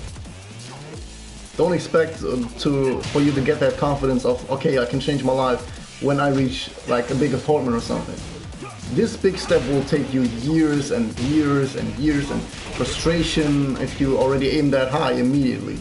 That will just fuel disappointment. Because dreams without goals remain dreams. And between goals and dreams are work and consistency. Or rather, that's kind of what I associate with work as well, as discipline and consistency. That's between those two.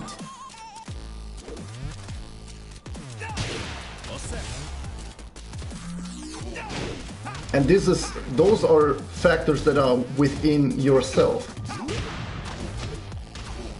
Maybe you have shit, maybe, I don't know, you came from a bad childhood and whatnot, and people treated you wrong. It sounds fucked up, but all these insecurities, these depressions, these disease, whatever you may have, whatever you struggle with, what these people gave you, this is now your shit, man. When you're pathetic just because of this shit, the best thing you can do is owning this. This is the best thing you can do. Owning this and say, okay, this shit is mine now and I work this out. I'm gonna reduce that shit to such a maniacal level that I can say, okay, I fixed it myself. And then you gain self-confidence by saying, look man, this mountain of depression, of setbacks, of disease, what I had, people gave me this. It was a huge ass mountain, man, 20 meters high, and I fixed this shit on my own.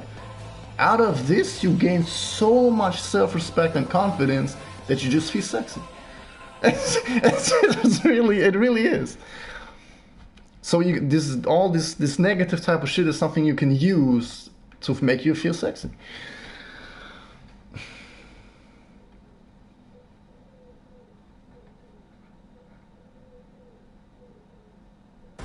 Get ready for the next battle.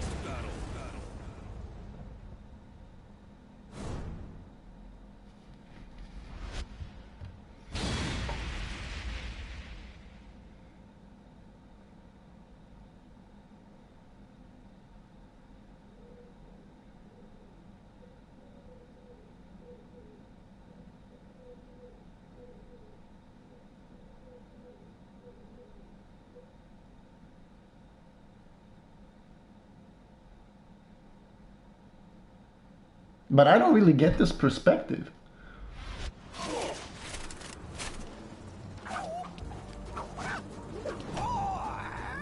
Round 1. Fight. It's not even more like justice, it's more like responsibility for yourself.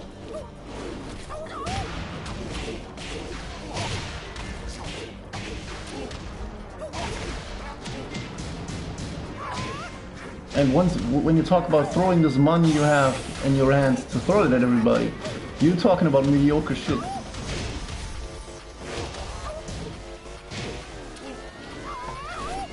If that's something you experience, then you're just hanging around with low-class people.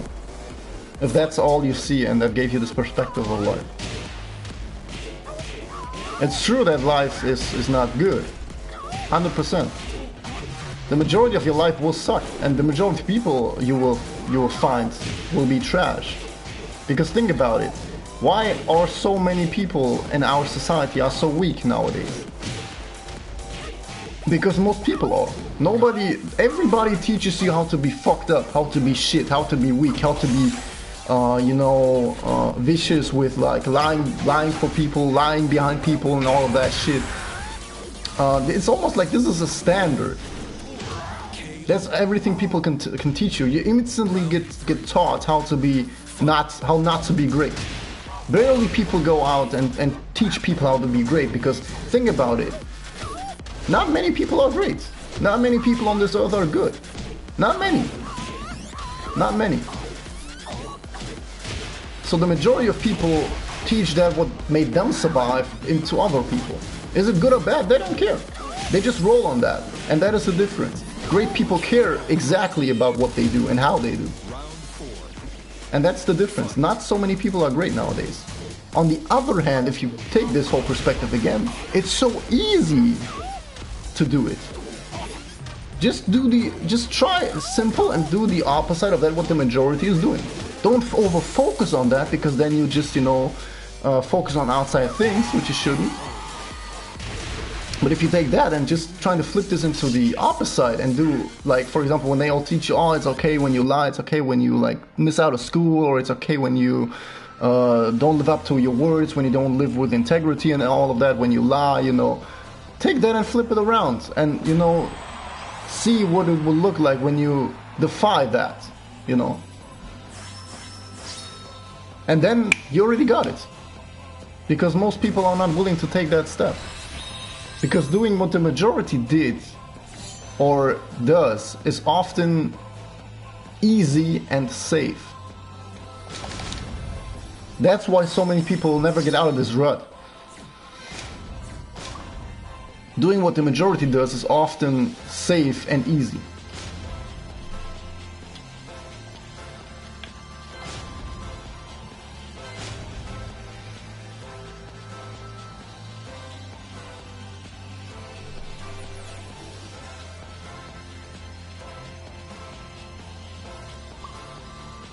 I don't really get that. Like, this throwing money mentality, like, where does this come from? I don't get it at all.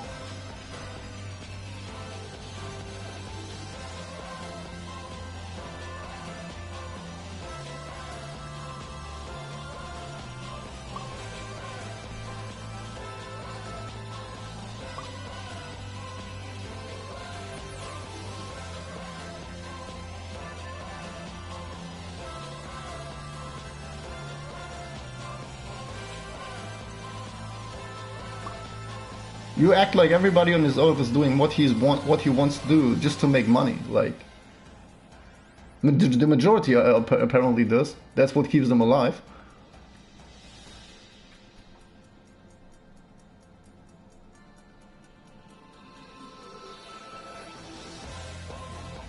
But then again, it comes down to you, how you look at money.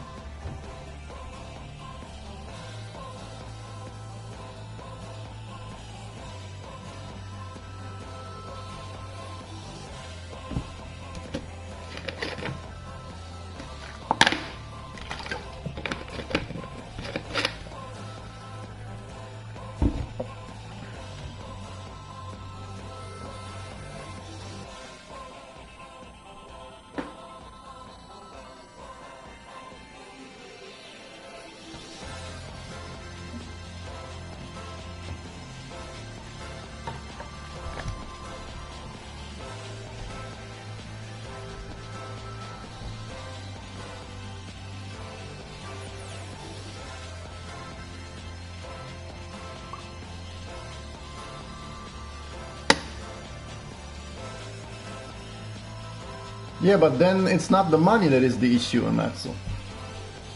It's each and every single individual on their own. And why you see so many of them is what I just explained to you. Doing what the majority is doing is often safe and easy. Trying to not live up to that norm requires integrity, something the world nowadays doesn't teach you. That's something, on the other hand, I understand, but it's about every single individual on their own. But why you see so many of them, like I said, is because doing what the majority is doing is often safe and easy. And like I said, not living up to that norm requires integrity. Integrity equals strength.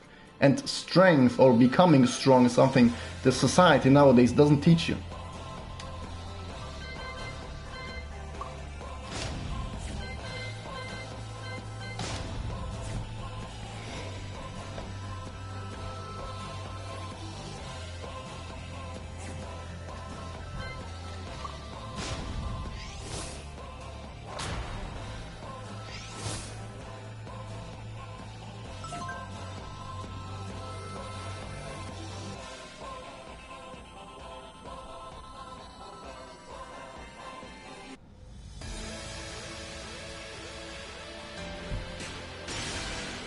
Welcome to the King of Iron Fist Tournament 7.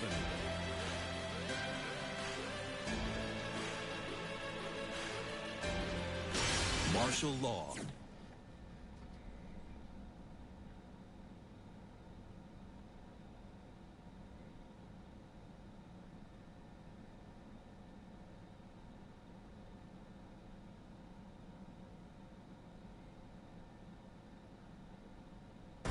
Get ready for the next battle.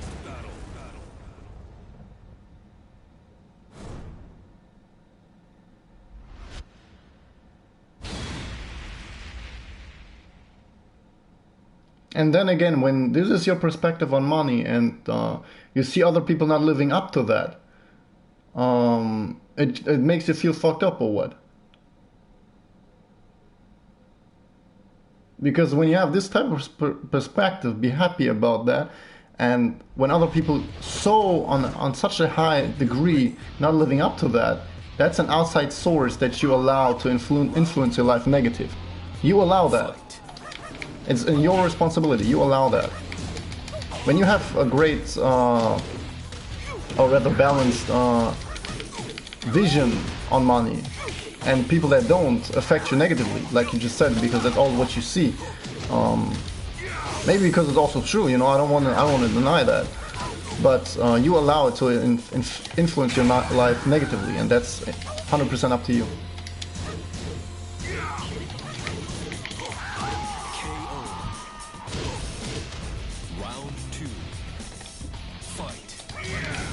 The more you value things that are outside of your control, the less control you have.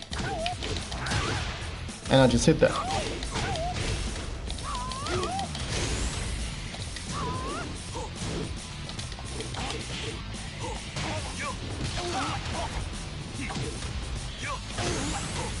Bro, you gonna bring this back?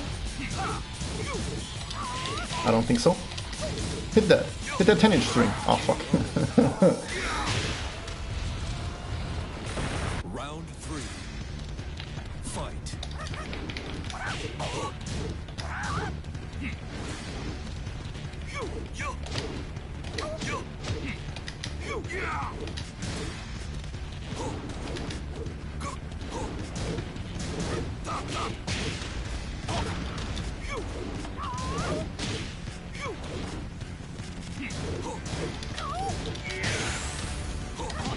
Okay, I'm the ring. Sit and wait.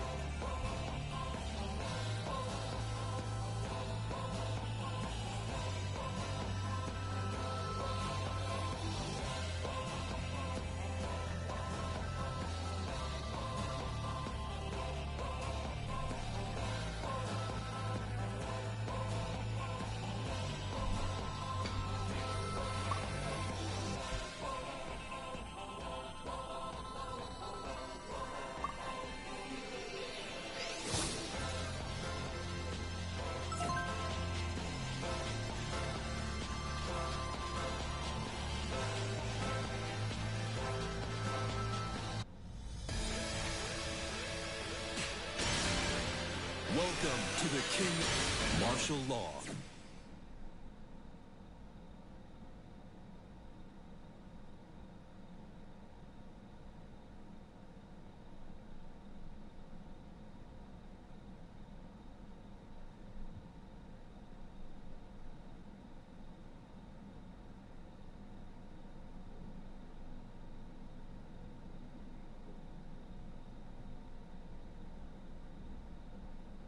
Then you have a strong focus on negative. Get ready for the next battle. Because right now, the way you live your life, it seems like you seems to be okay with it, but once you see that, it kicks in as a negative perspective. And you take it in as a negative perspective as well. Because when you say, okay, I'll live alright, but when I see fucked up people like that, and I think if I would be them, I would do the same.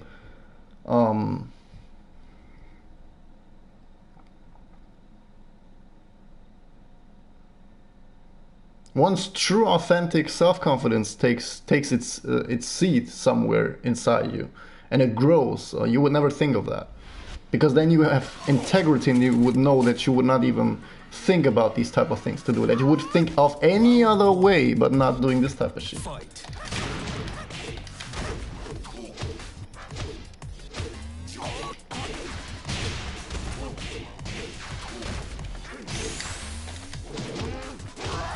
Maybe too over-focused on negative things and not paying so much attention to like the positive things. Maybe you have it like into like 30% to 70%. 30% good things and 70% negative. That's what it sounds to me.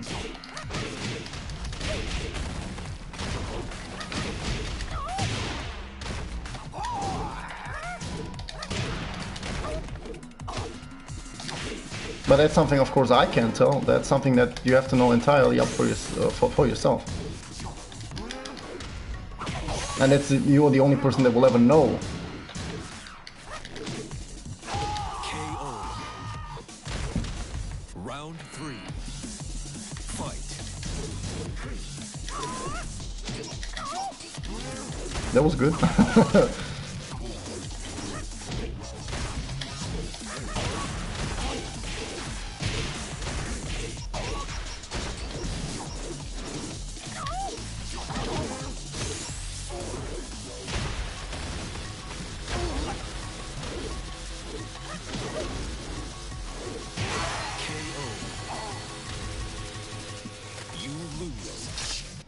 Because that's also something that could maybe help you on that. That no happy, peaceful person would ever, on purpose, try to bring another one down. Once you recall that in your mind when you see this, it will open you a lot of different ways how to look at people.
the next battle.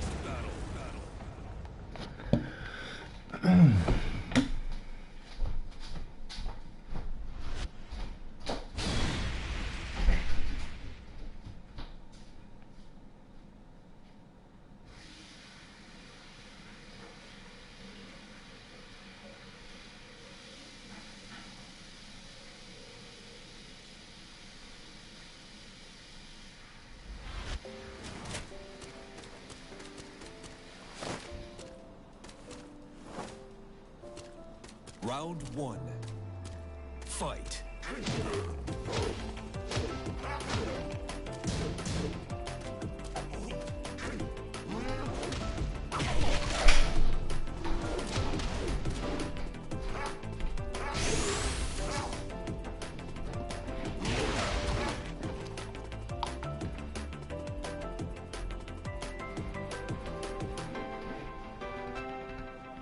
Kick him, man. Count and launch him.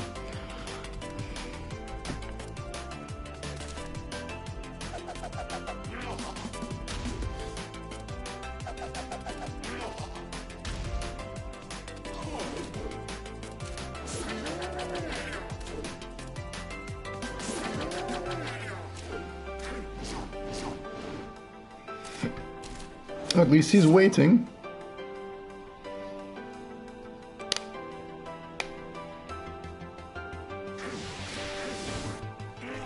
Time up. That was glorious. Fight.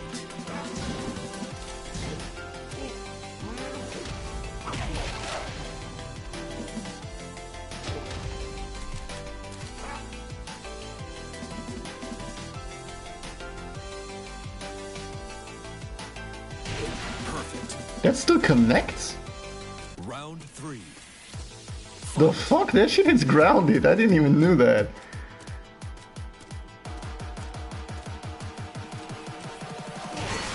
And it's a one-hit KO if you charge it up for 7 seconds, I believe.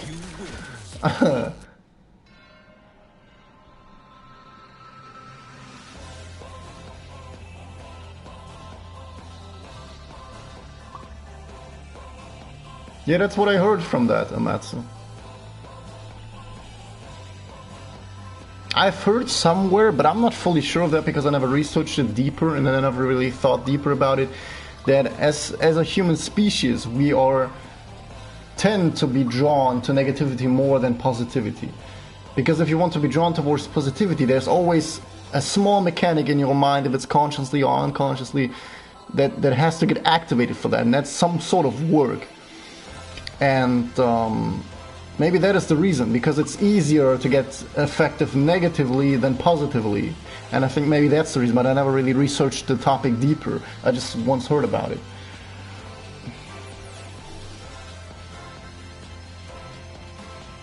No, he's not faulting, man, don't worry.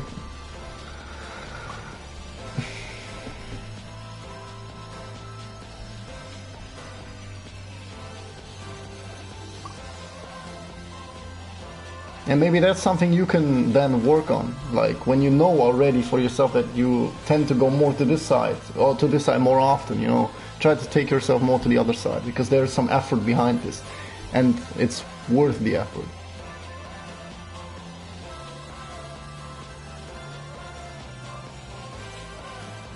For negativity, you don't really have to work. You don't need to. There is no effort in negativity at all. It's easy to see everything fucked up every day. That's very easy.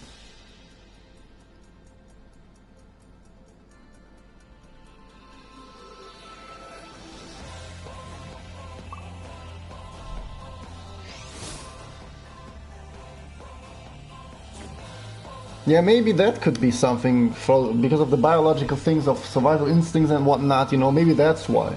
But I never researched it deeper. Like I said, I just read about it once and never really thought deeper about it. But that could be one reason, definitely.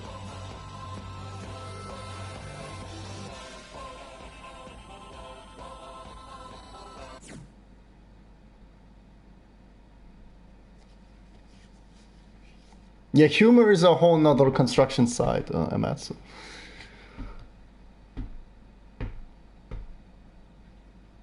I also have some sort of a dark humor. I just I wish I would have a fire beat right now. So you know, because I was listening to a fire beat and I made a good joke. I just realized that a half minute later I was just cracking out of laughter.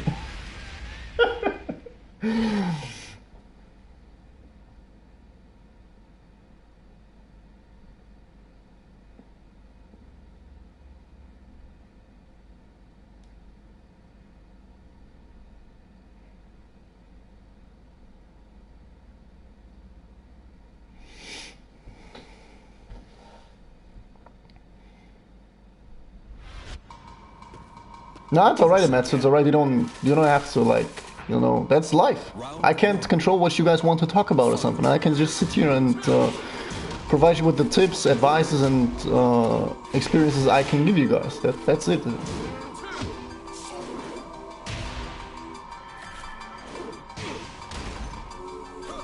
It's not like I can say I experience everything in life. I mean, I would be stupid if I would say that.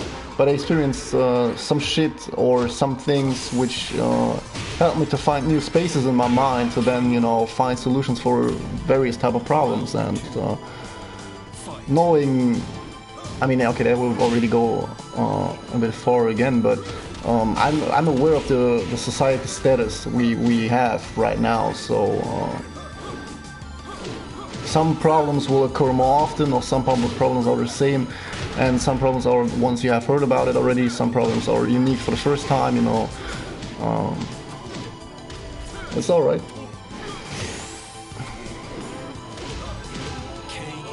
When I can help, I'll try. If not, you know, I will talk as much as I can into the right direction. If I don't have any idea what I'm talking about, I don't talk about it. It's that simple.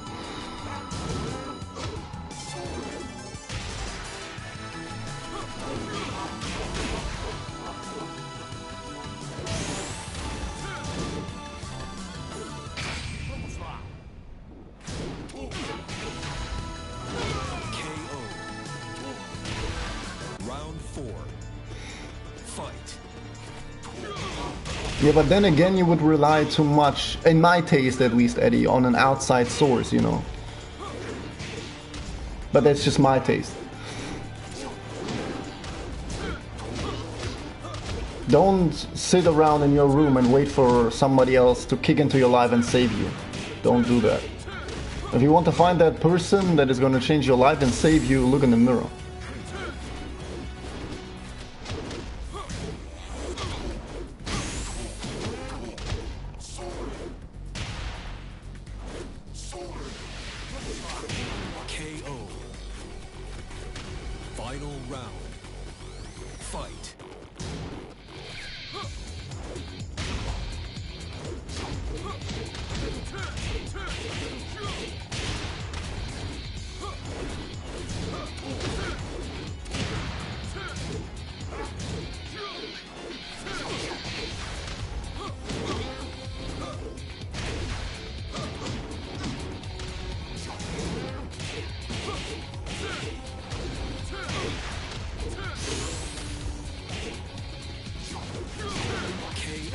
Yeah, he's going in, man.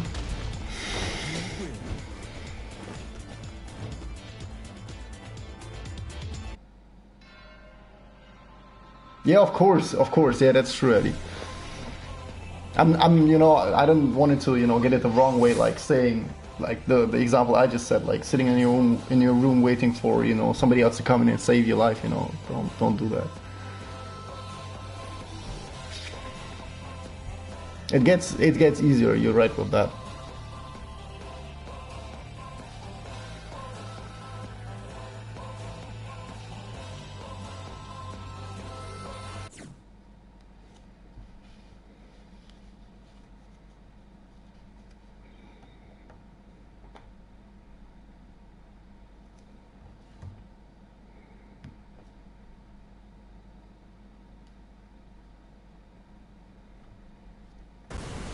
Ready for the next battle.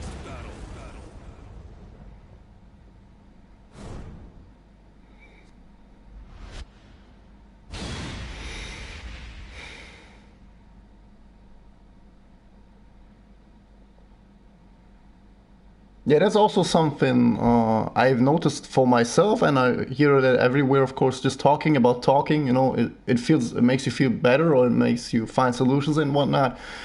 I'm honestly so interested into this effect that I wanted to research this long time ago, but I never were able to keep this up. Why it's maybe because you share your pain or something. I don't know. Because that's really relieving when you have a person right next to you that experienced or is right now in this current moment experience the same pain that you do. This is a big relief. But I really wanted to like on this positive effect. I wanted to research that a lot deeper, but I gotta see when I do this.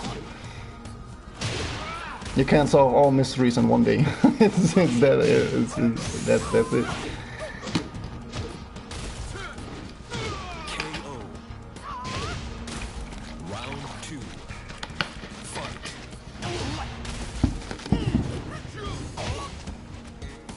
Oh, connection? No.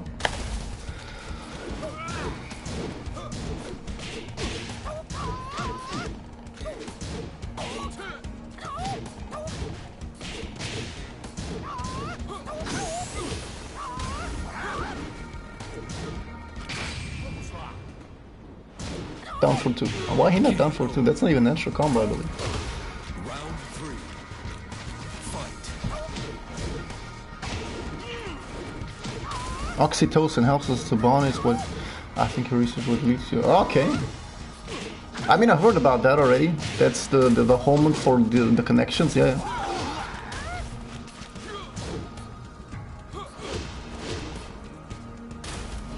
Maybe that's also where it would lead you to when the example I just had, because that's something I know, that when you have someone that is experiencing right next to you the same pain you do right now or did, this relieves you, and maybe this connection is that what created this relief. But like I said, I don't want to jump too far on that because I've not researched in that type of way, dedicated enough to make a statement there.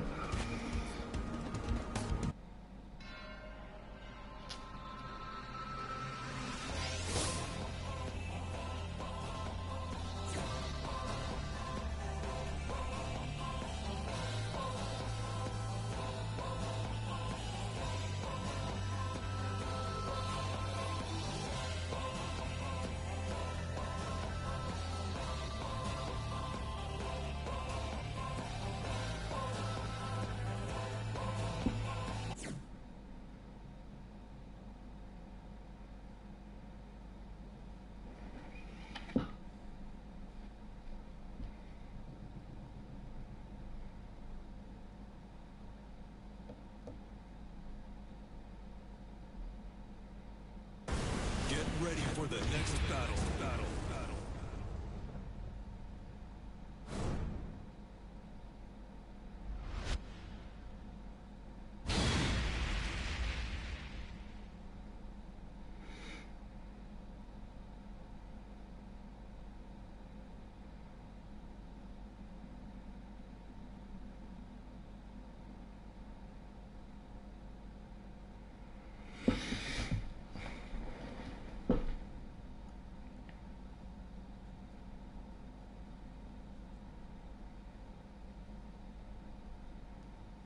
Maybe in your case, Eddie, to be honest, I don't have any contact with nobody from who I used to go to school with, so... But I know what you're talking about.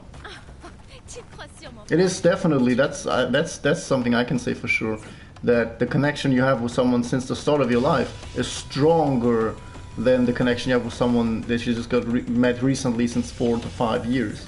And I'm not even sure if it's about the time, if the time frame makes the strength of the relationship, of the bond there, or if it's the experience you guys went through. You know, I'm not really. Maybe it's a mixture of both. I don't know. That's also a topic I've not researched deeply about.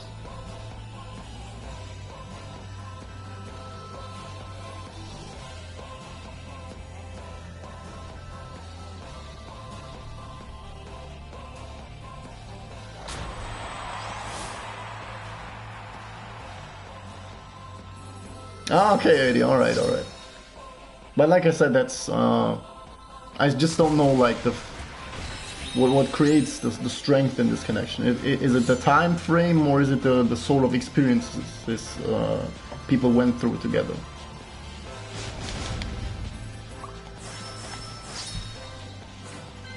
Because of course, chances are when you are in a relationship with someone for 14 years, and then in comparison for 4 years, the person you are together with 14 years, of course there's a higher chance for you to have better experiences with those persons as with people that you just along with for 4 years, But on the other hand, it could also flip upside down and saying maybe you have 4 years of chaos and then you have several people going through you with that, But maybe this is much more unlikely, a lot of percentage goes into that. That's something you cannot discuss in like a half hour or something. You really need like weekly studies on that. Deliberate practice on that, I would say.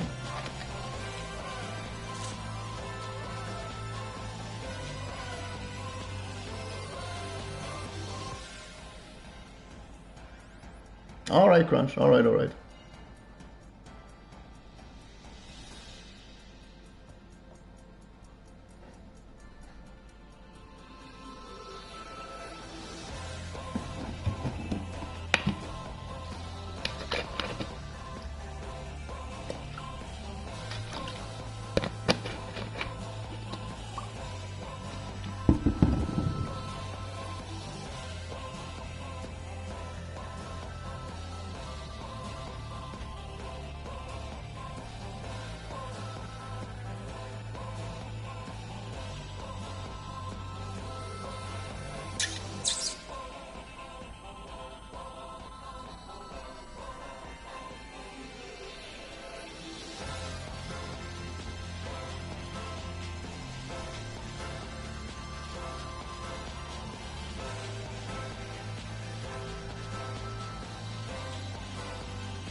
I don't know, Eddie. Tekken must have told me that his wife was proud on cheating on him or something.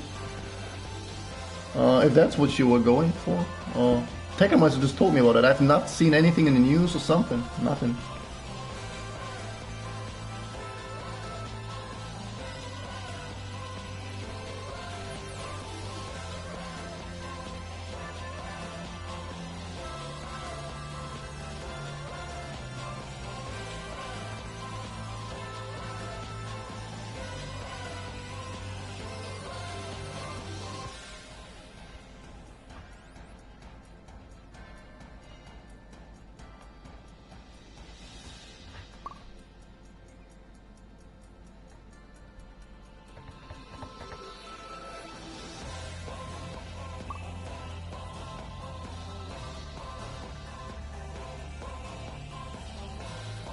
Fakaram is better than Josie, I would say. Overall, Fakaram is super strong.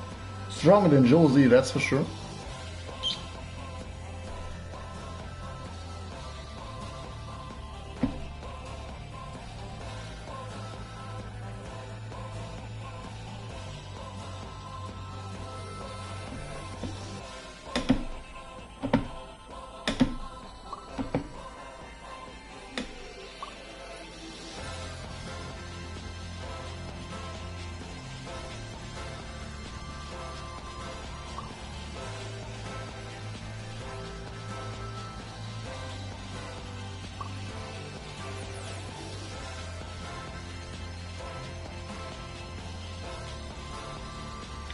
That was healing to cheat on her husband.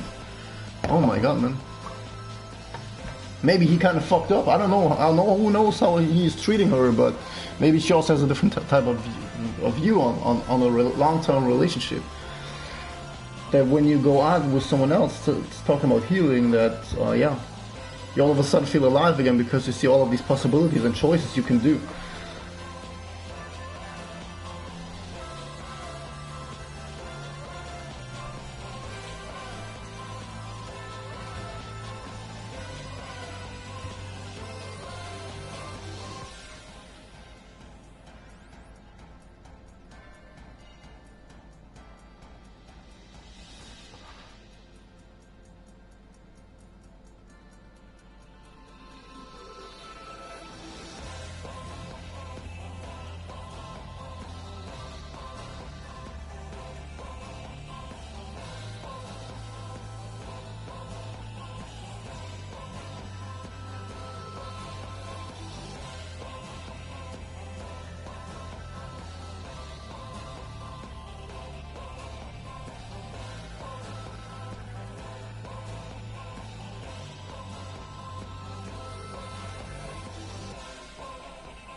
I don't know how people on social media, for example, reacting to Will Smith in that type of way. It's not like you should live on these platforms, you know. But unfortunately, that's already something most people do nowadays. They want to post their every fucking food, every fucking shit they take, and say, "Oh, look how great it is," you know. They overuse that too much.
That's the spirit, Matsu. That's the spirit.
Yeah, but to be honest, Matsu, you know, it's not just celebrities that use social media for those type of things, you know.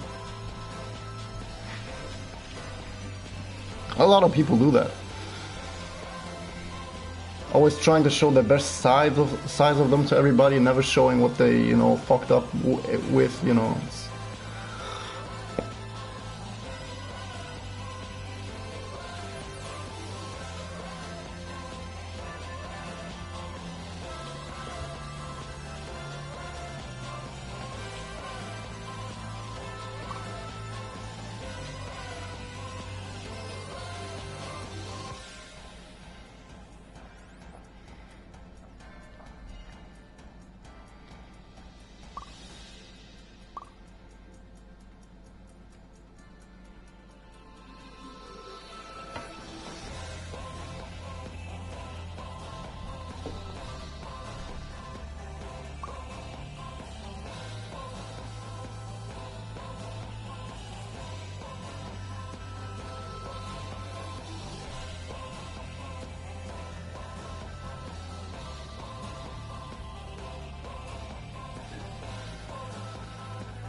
Welcome to the king of martial law.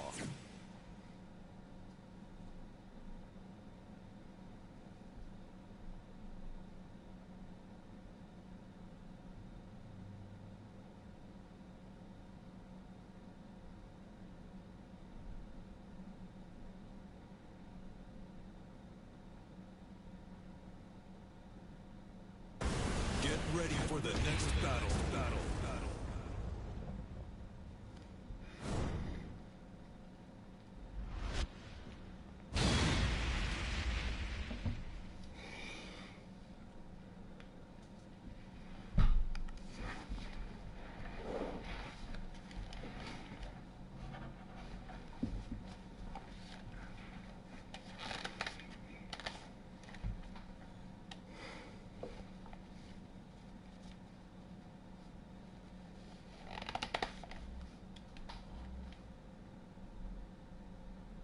My setup looked like pretty stable, I would say.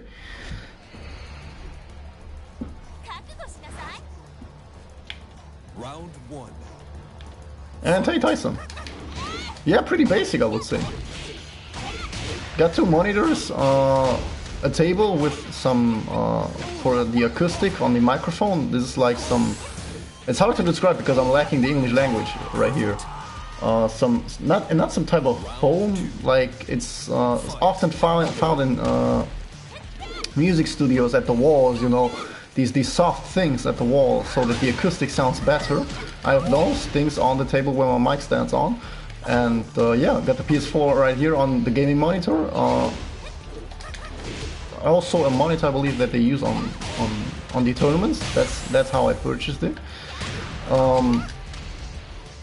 Yeah, got the other monitor for the stream chat and everything else, and that's pretty much it. Like, pretty simple.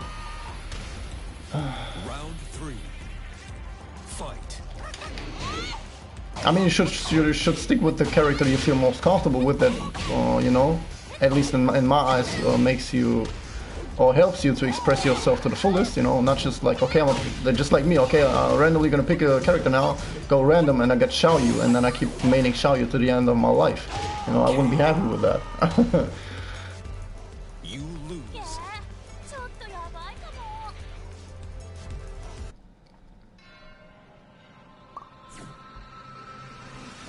But that's discipline, man, I like it. I mean, I never went back from main engine, even when you got nerfed so much in Season 3. I was thinking for like a couple weeks, why am I still playing this character, because you had to switch the whole approach to the character, but I was never like, okay, I'm gonna drop and play someone else, never.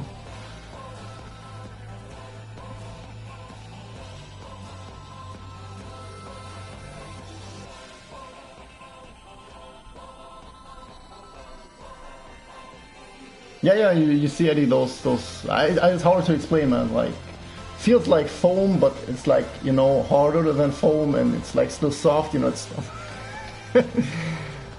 it reduces the echo, otherwise I would have had more echoes on the mic if I would just remove them, you know. This way it catches my voice automatically, and it was stuck there, and, you know, it takes all the sound and acoustic waves and all of that, it puts it all in, so that I can go in and say, some milk, baby, some milk, criminal. So that, you know, it catches all the atmosphere of that, you know, you know, that's what it's good for. Otherwise there would be echo in the background, you know.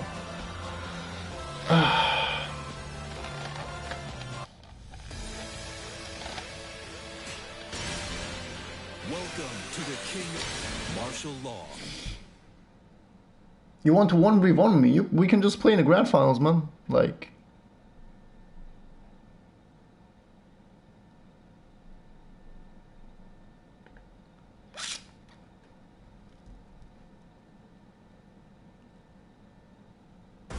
Get ready for the next battle. Casio's difficult, man. That's a big commitment you did on yourself there. Fundamental training only, that's what you do with this character.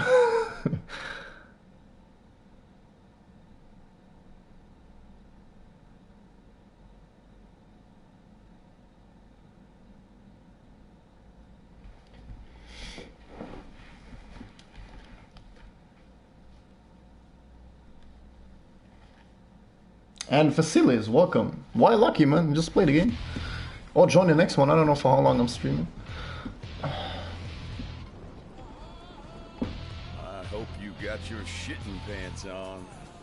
I got at least pants on, man. Be happy about that, man. They have pants on.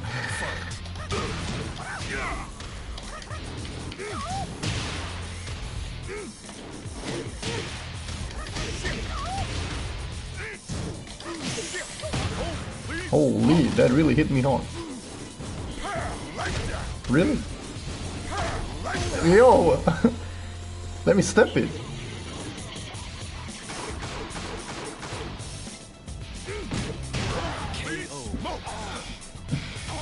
Round 2. Fight. Yeah, that's what matters, man. If you love the carry them, because that helps you overcome really hard times in the progress of development. Just down for 2 there, man. Oh shit.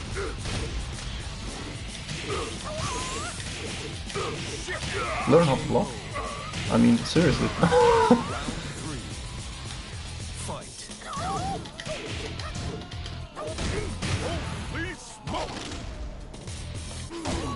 The range of the first hit, man. That's not minus 14.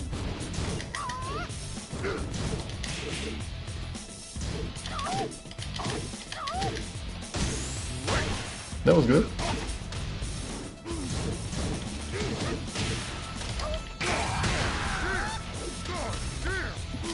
No, I tried. I tried, man. Round 4. Fight. 3. What? That should punish.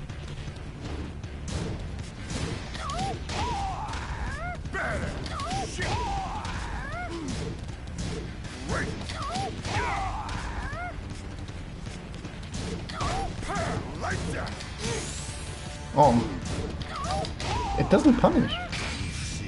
Give me strength. Punish.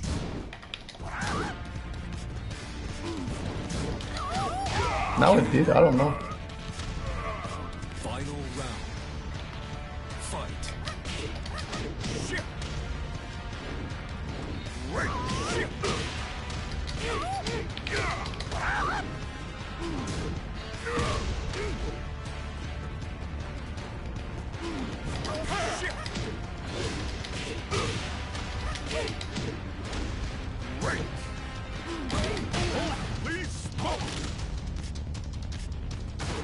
Oof, oof, oof, oof, oof. Again.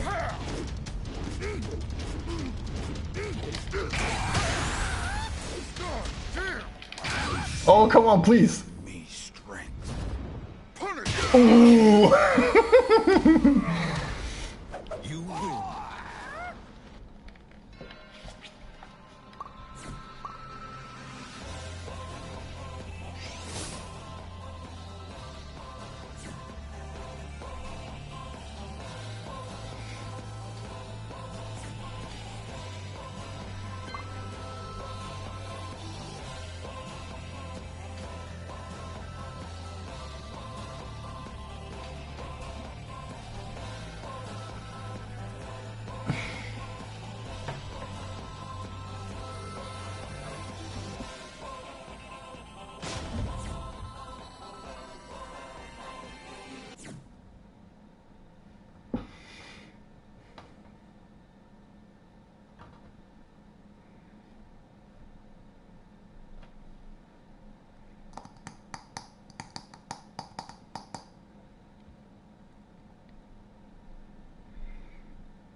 Round one. Fight.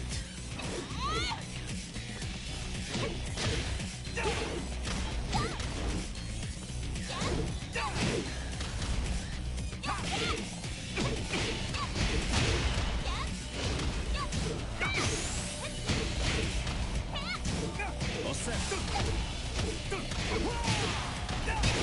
All set.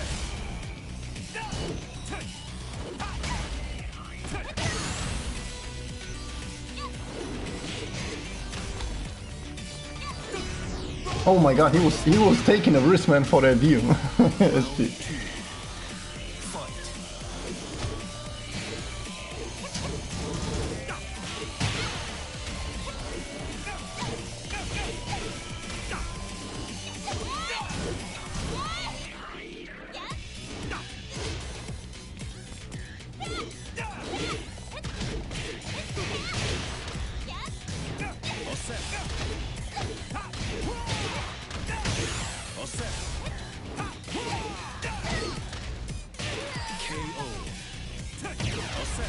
Round three. Fight.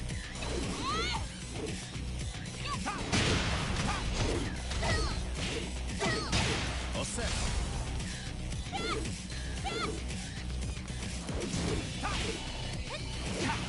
Oh, that was nasty.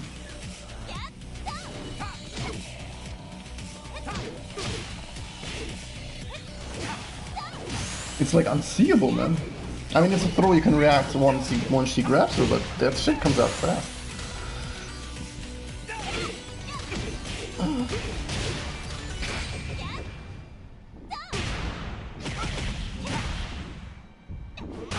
KO. Round four. Fight.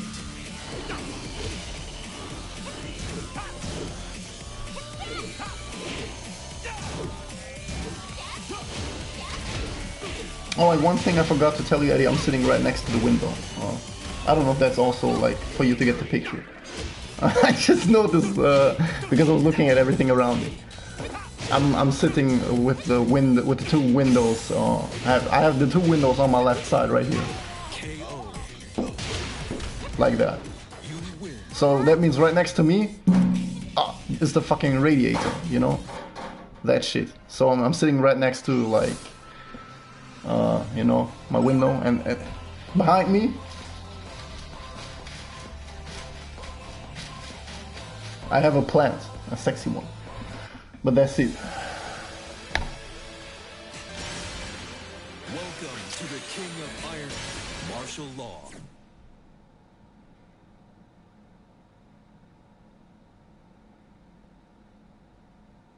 If you think that, that's totally fine, man. Don't care what everybody else may say. I think this bitch is a problem. If you say it's the most elegant character, then that's super fine.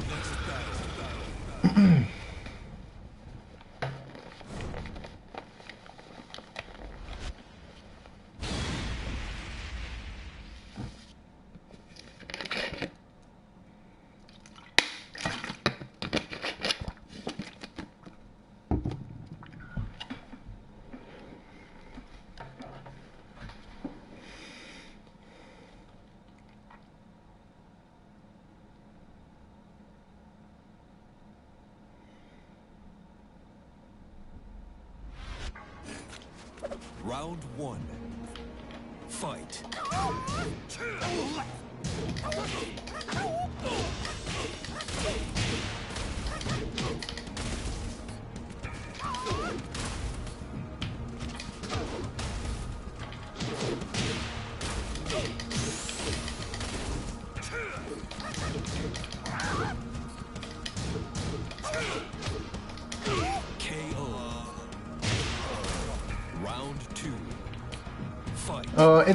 It's doable right now, Eddie. The temperature is hot, you know, but it's not like last year. I can take it. That was weird. That was sexy. What? Never seen that before.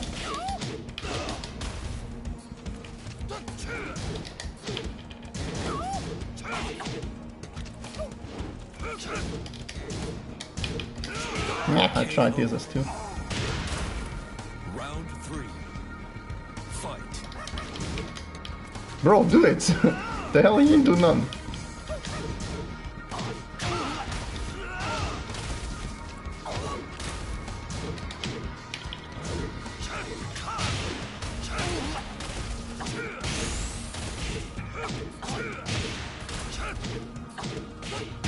KO. Not to the edge, shit. Round 4. Fight. Word that traded with Snake Edge, man. That shows you how strong down throw 2 is, man. That move is a problem.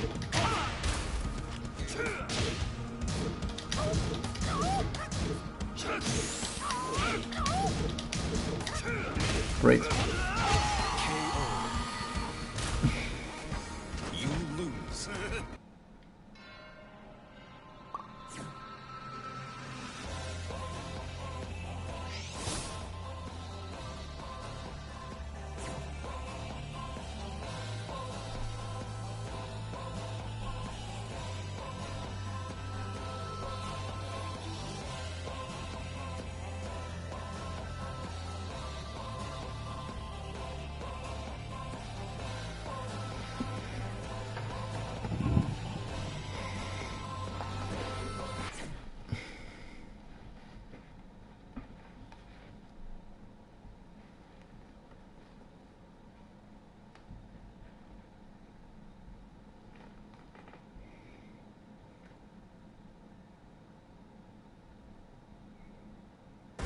Get ready for the next battle.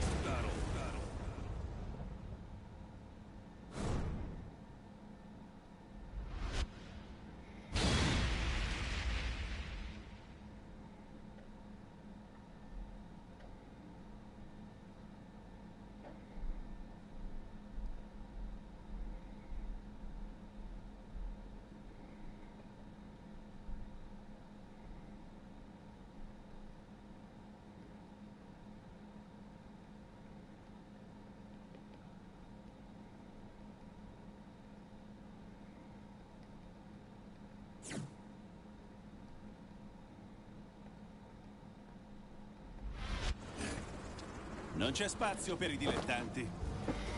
Round 1. Fight. Osserva.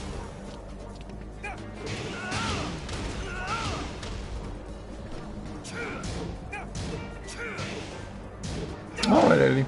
Alright.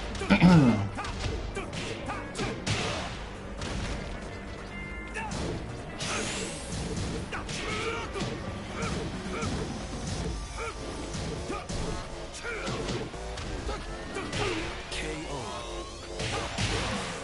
Round 2. Fight.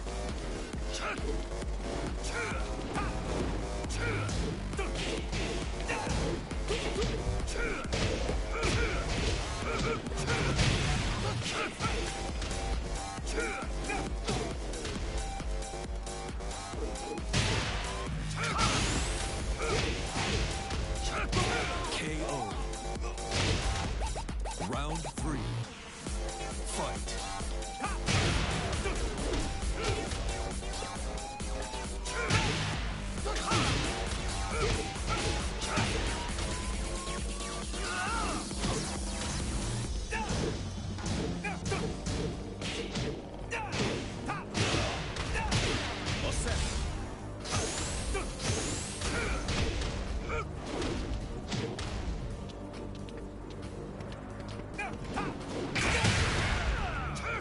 KO.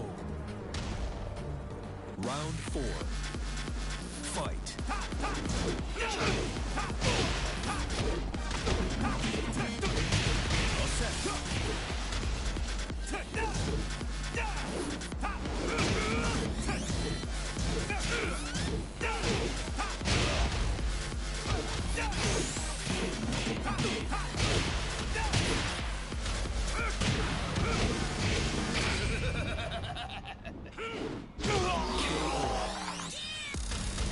Final round.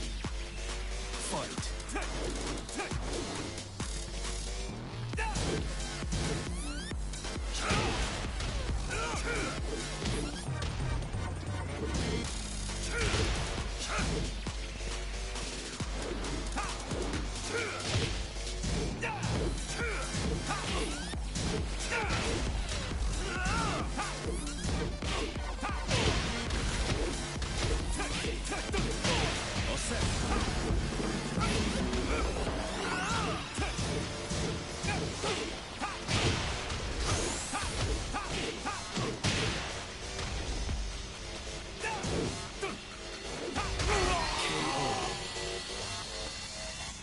You win.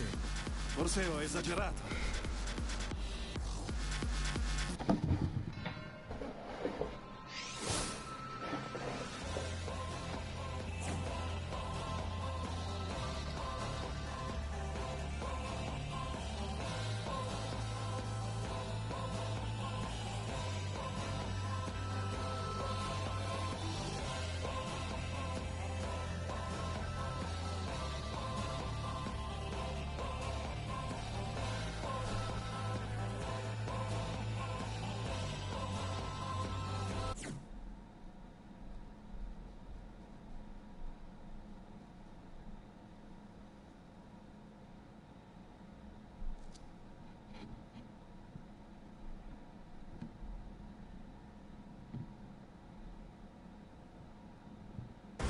Get ready for the next battle.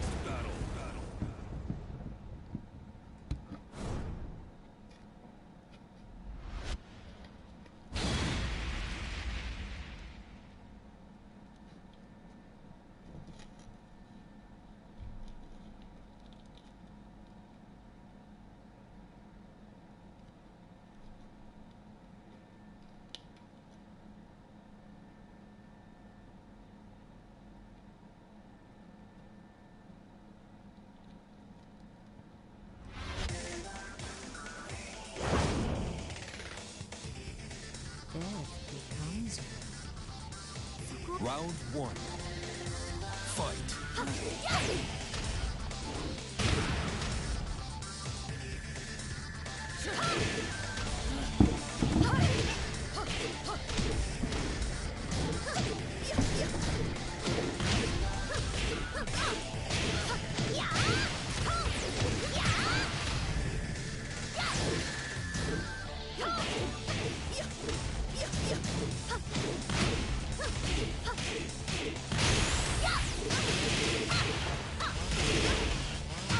KO.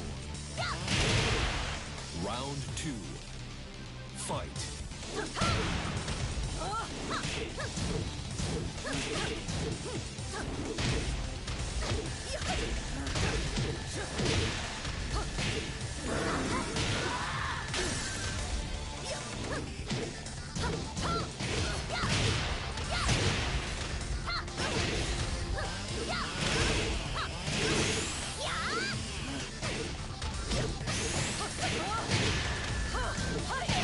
KO.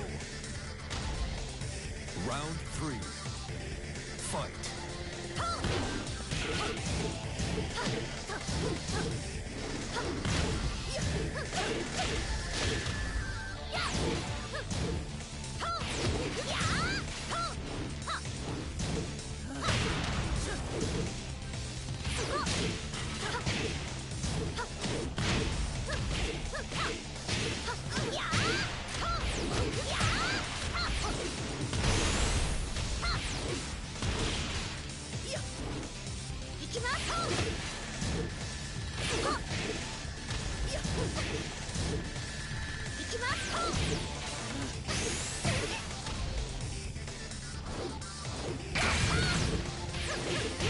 KO. Round four. Fight.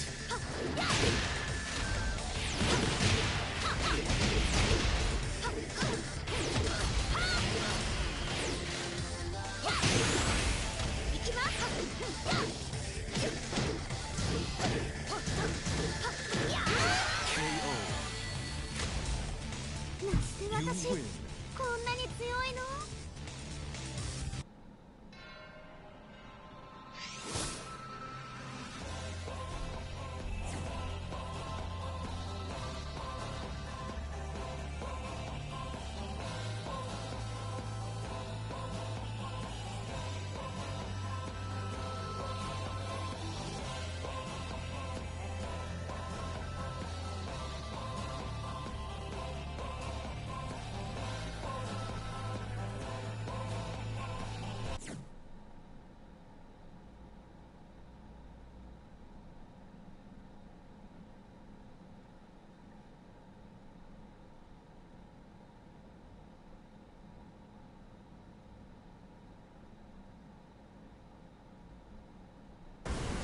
ready for the next battle.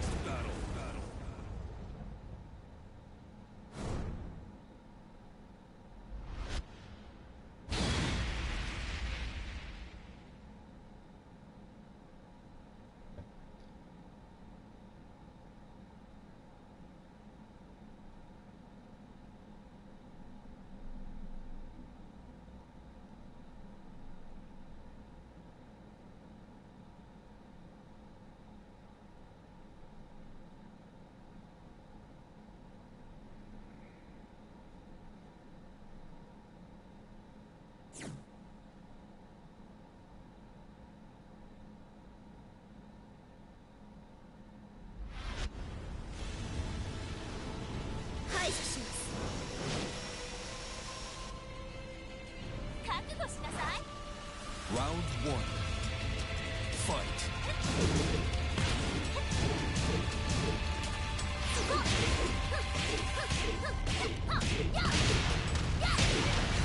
いきます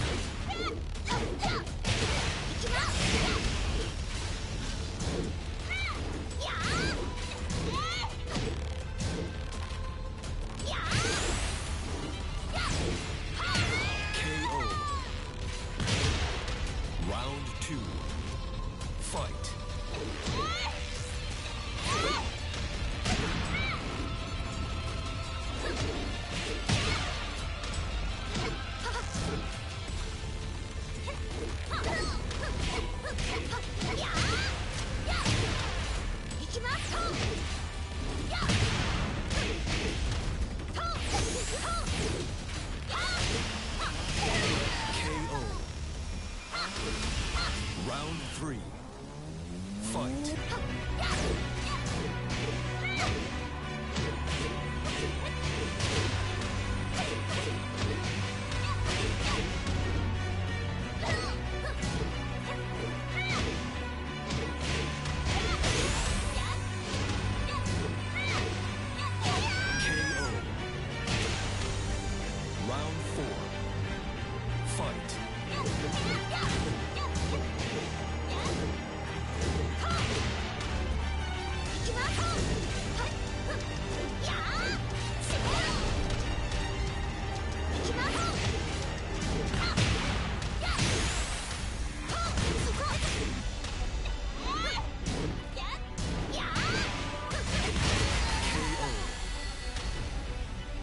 です。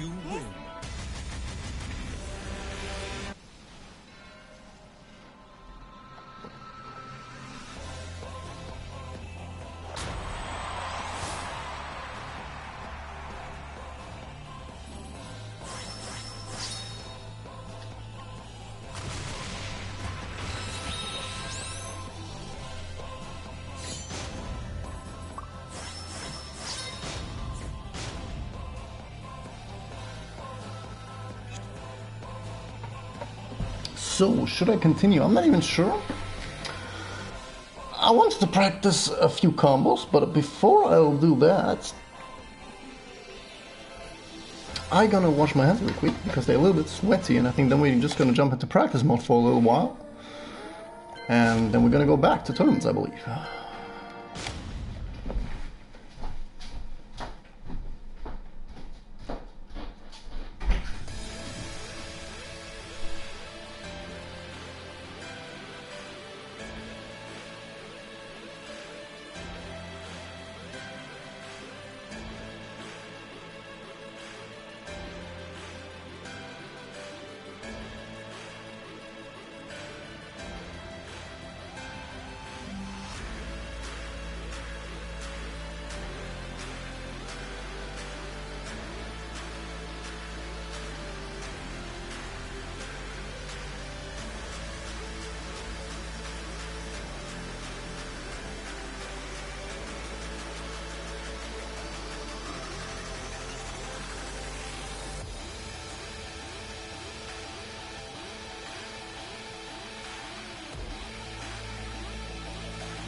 Welcome to the King of Iron Fist Tournament 7. Well, I'm practice some perfect electrics. For that I have to be on the left. I mean, I can attempt it on the right, but I probably won't land one.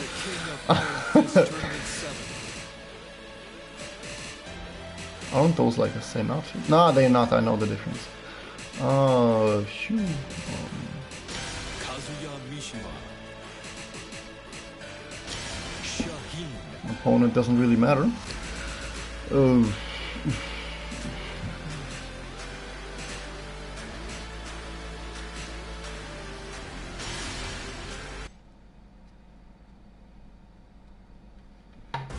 Get ready for the next battle.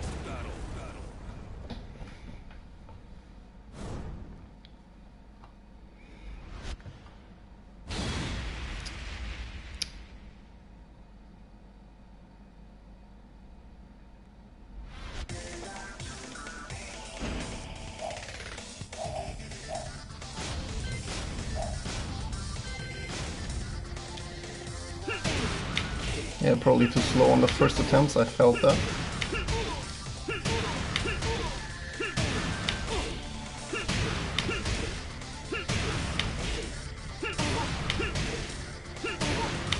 I'm getting by that.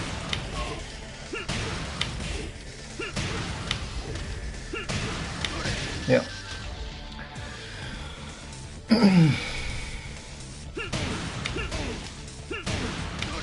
Yeah, easy.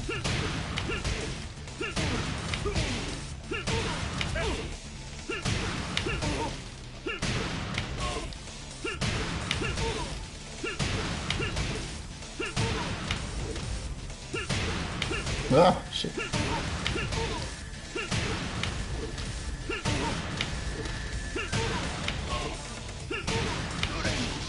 Wow. There we go.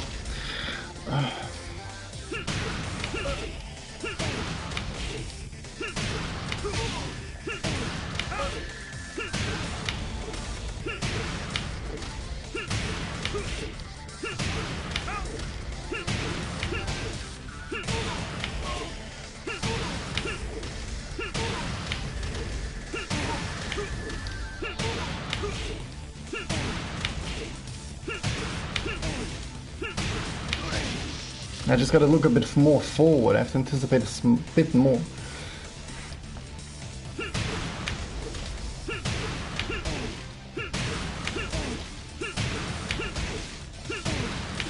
Yeah, just gotta anticipate a bit more the momentum.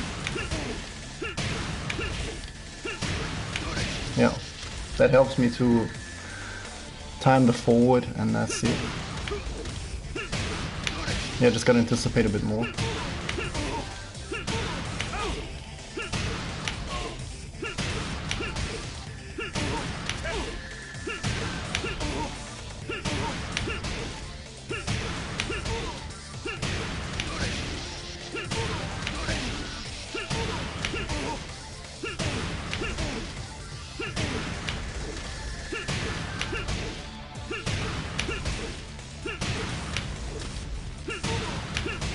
Now I'm not focusing on it and inputting it too fast.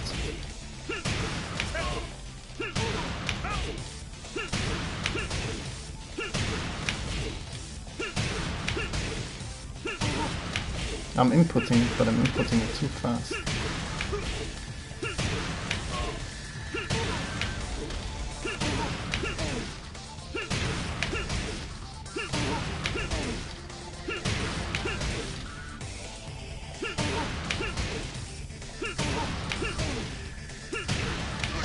Yeah, just small bits of frames there. I'm doing it right every time, but I'm doing it too early. And this is of course the tricky part about it, because you want to find the tricky, sexy spot in between. And Luke, welcome. I don't really see the difference in between pad and arcade stick. I can do it on both. You just gotta understand what you have to do. And that's when to input the forward, because when you can do an electric, you can do a perfect electric. It's just that here, because the electric has the forward input here. There. That's the exact same thing you do after the down forward too. You just do this. But when to do it, it's crucial when to start the input, and that's when the forward input comes in. With the forward you start the electric, and you just need to know when you start inputting that.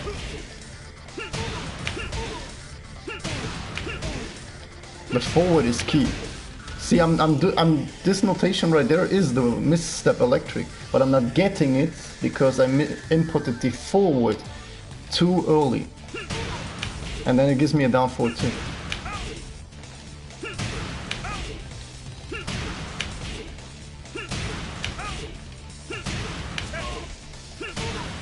Now I'm there again. Too early on the two inputs. There. I did the exact same input earlier, but it gave me a down forward too. Now it gave me the perfect electric because the perfect was exactly there where it's supposed to be. It's just about landing the forward, and there the pad, the device doesn't really make the difference. If you know what you have to do, you just do it. Of course that doesn't, you know, take away the difficulty in that technique, that it's such a just frame that yeah, it's hard to hit that sexy spot.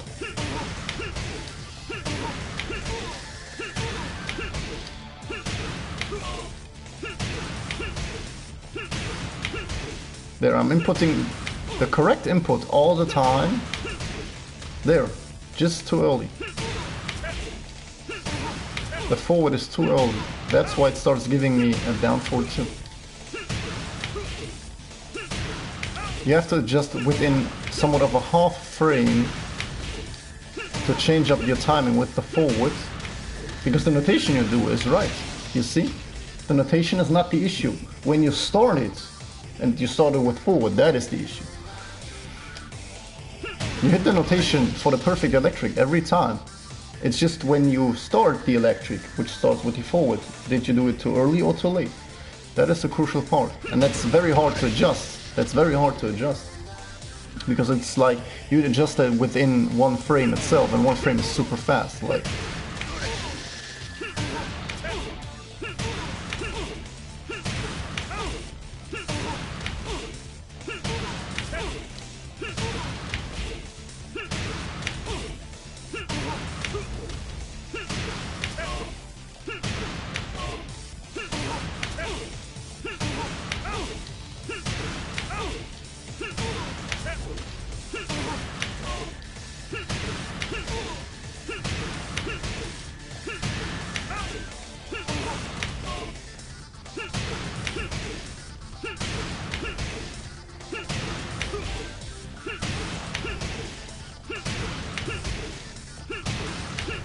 there, I do the right thing all the time. I just started too early.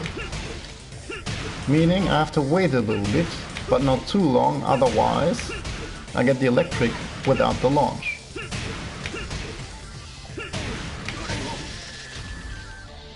I do the notation all the time. There, I do the notation all the time. Twice the same notation, same timing on the command history, but in practice I did that the second one too late. Just like you, too late. Perfect. Too late.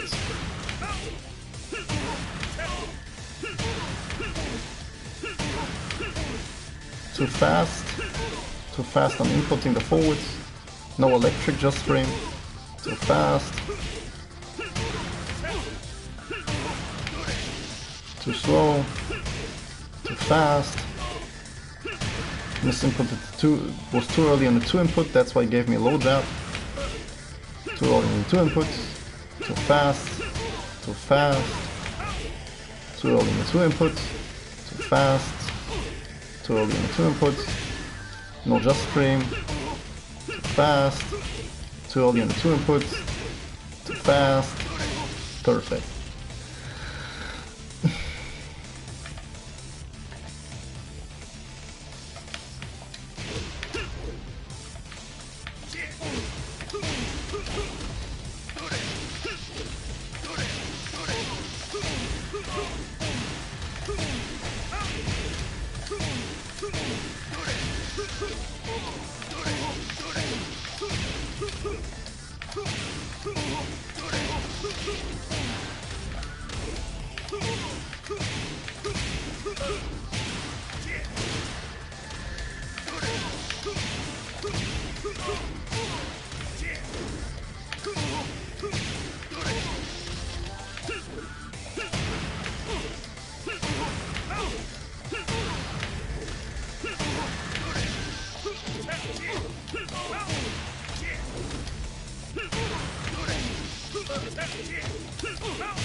I was too late. Standard wall combo with Kazuya. Let's say you get a wall splat. This one. This is the best reliable standard combo you can do with him. Back 2-4 into down forward 1-4. Back 2-4, down forward 1-4. Bit more advanced. 174, down forward 1-4, 1+2.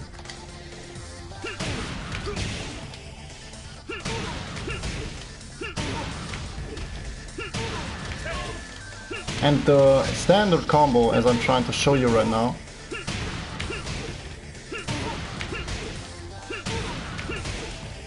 will pick up very low from the wall as well.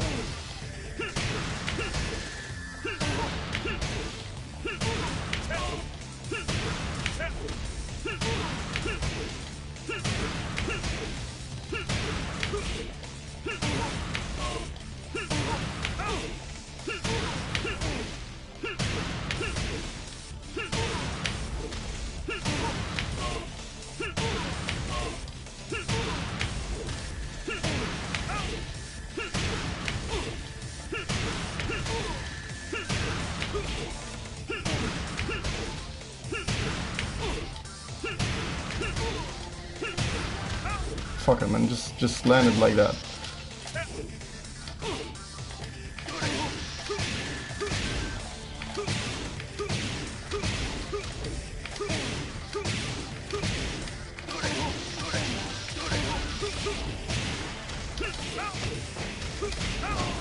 There, that hits pretty reliable, low at the wall as well.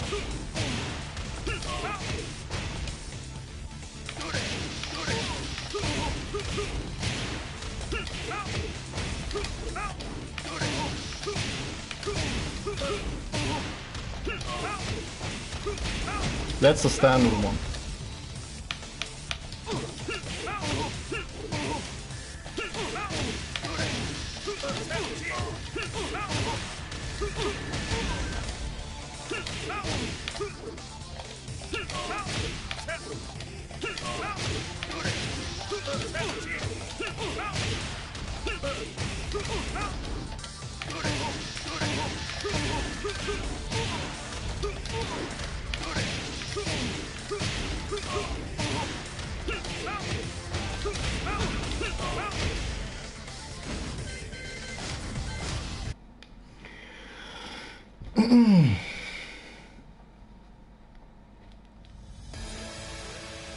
No, no, no, I wanted to right. To the King of Iron Fist tournament.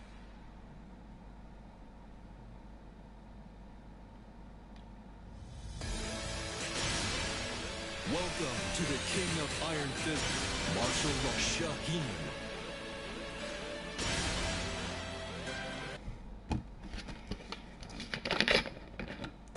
Get ready for the next battle.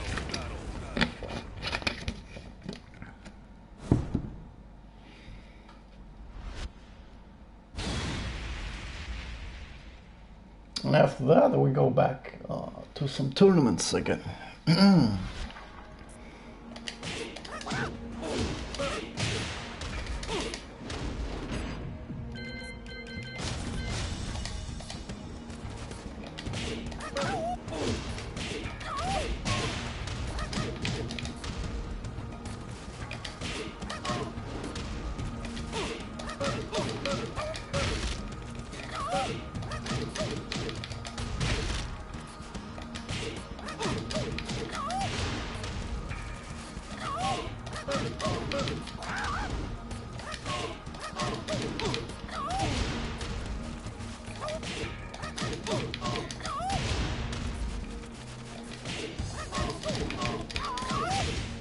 Okay.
Oh, fuck, okay.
Okay. It's fun to practice, but I still don't like this technique. Absolutely not. Let's do the last tournament then.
Just be nasty with it.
And pro gamer, welcome.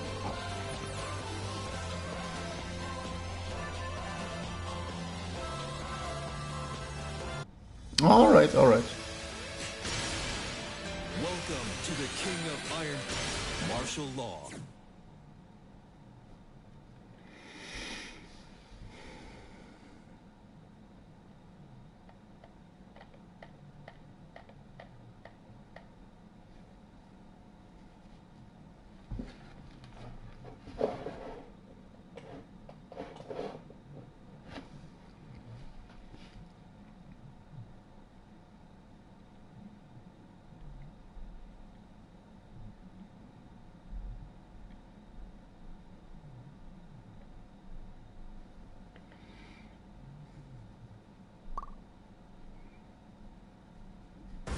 Get ready for the next battle.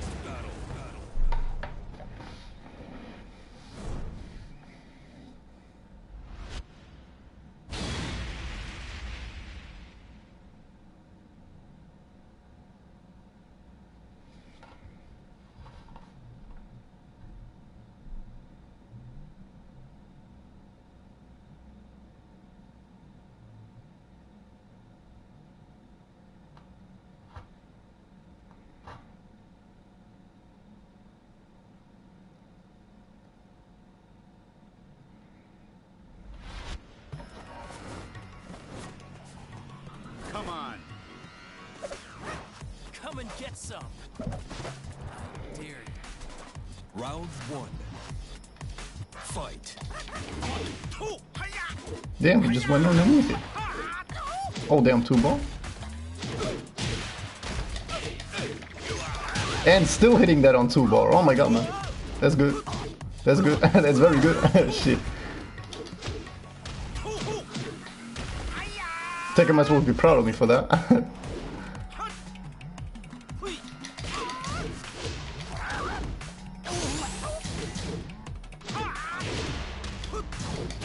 Ah, 2 hits.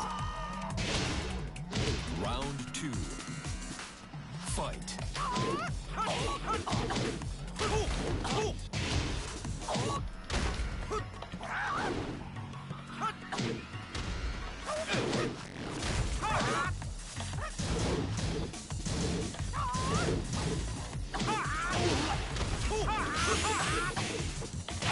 Oh damn, so fast. Round three. Fight.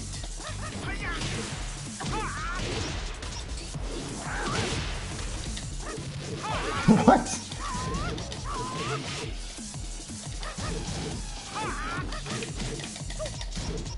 That block.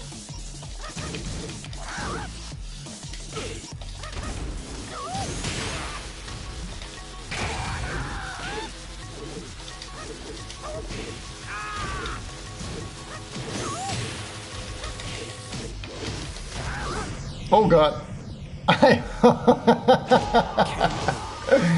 Right into it. You lose.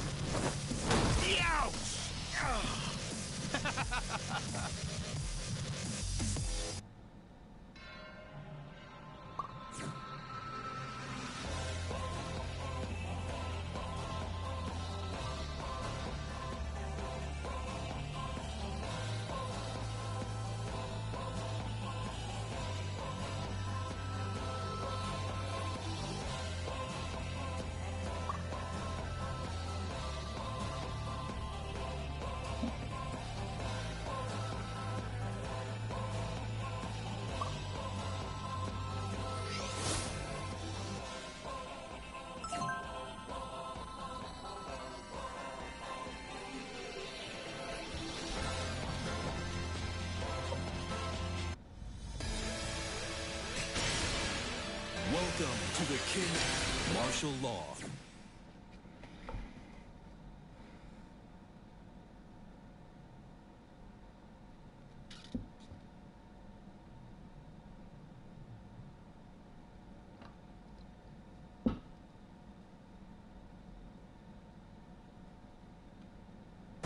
Get ready for the next battle.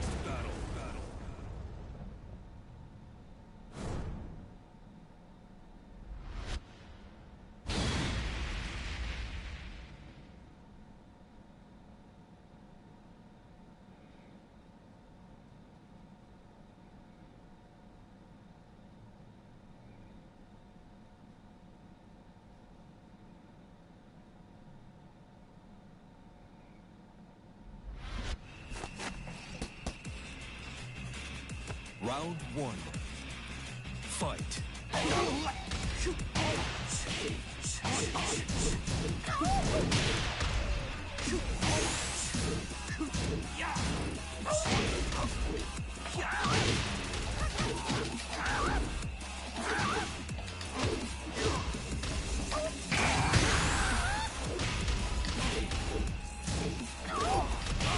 Great.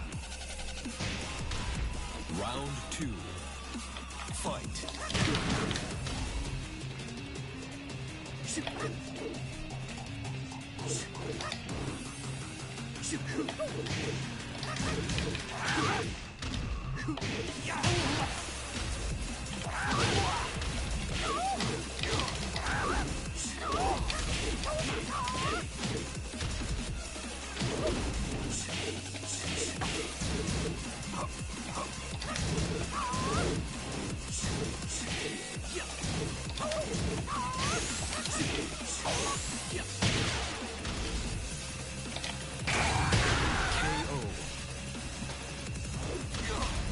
Round three. Fight.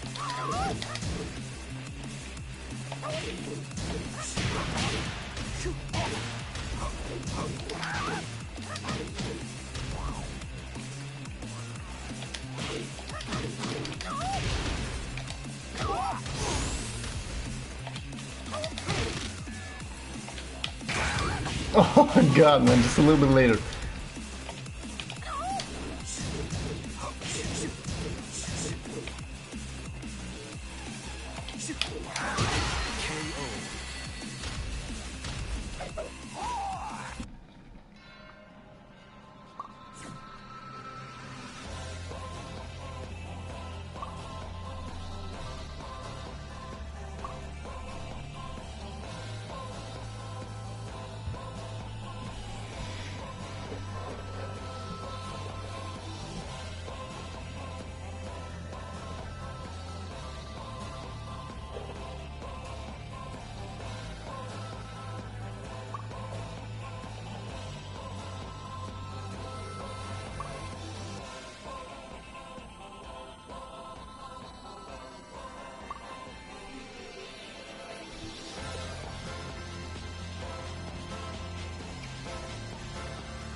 ready for the next battle.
Welcome to the King Martial Law.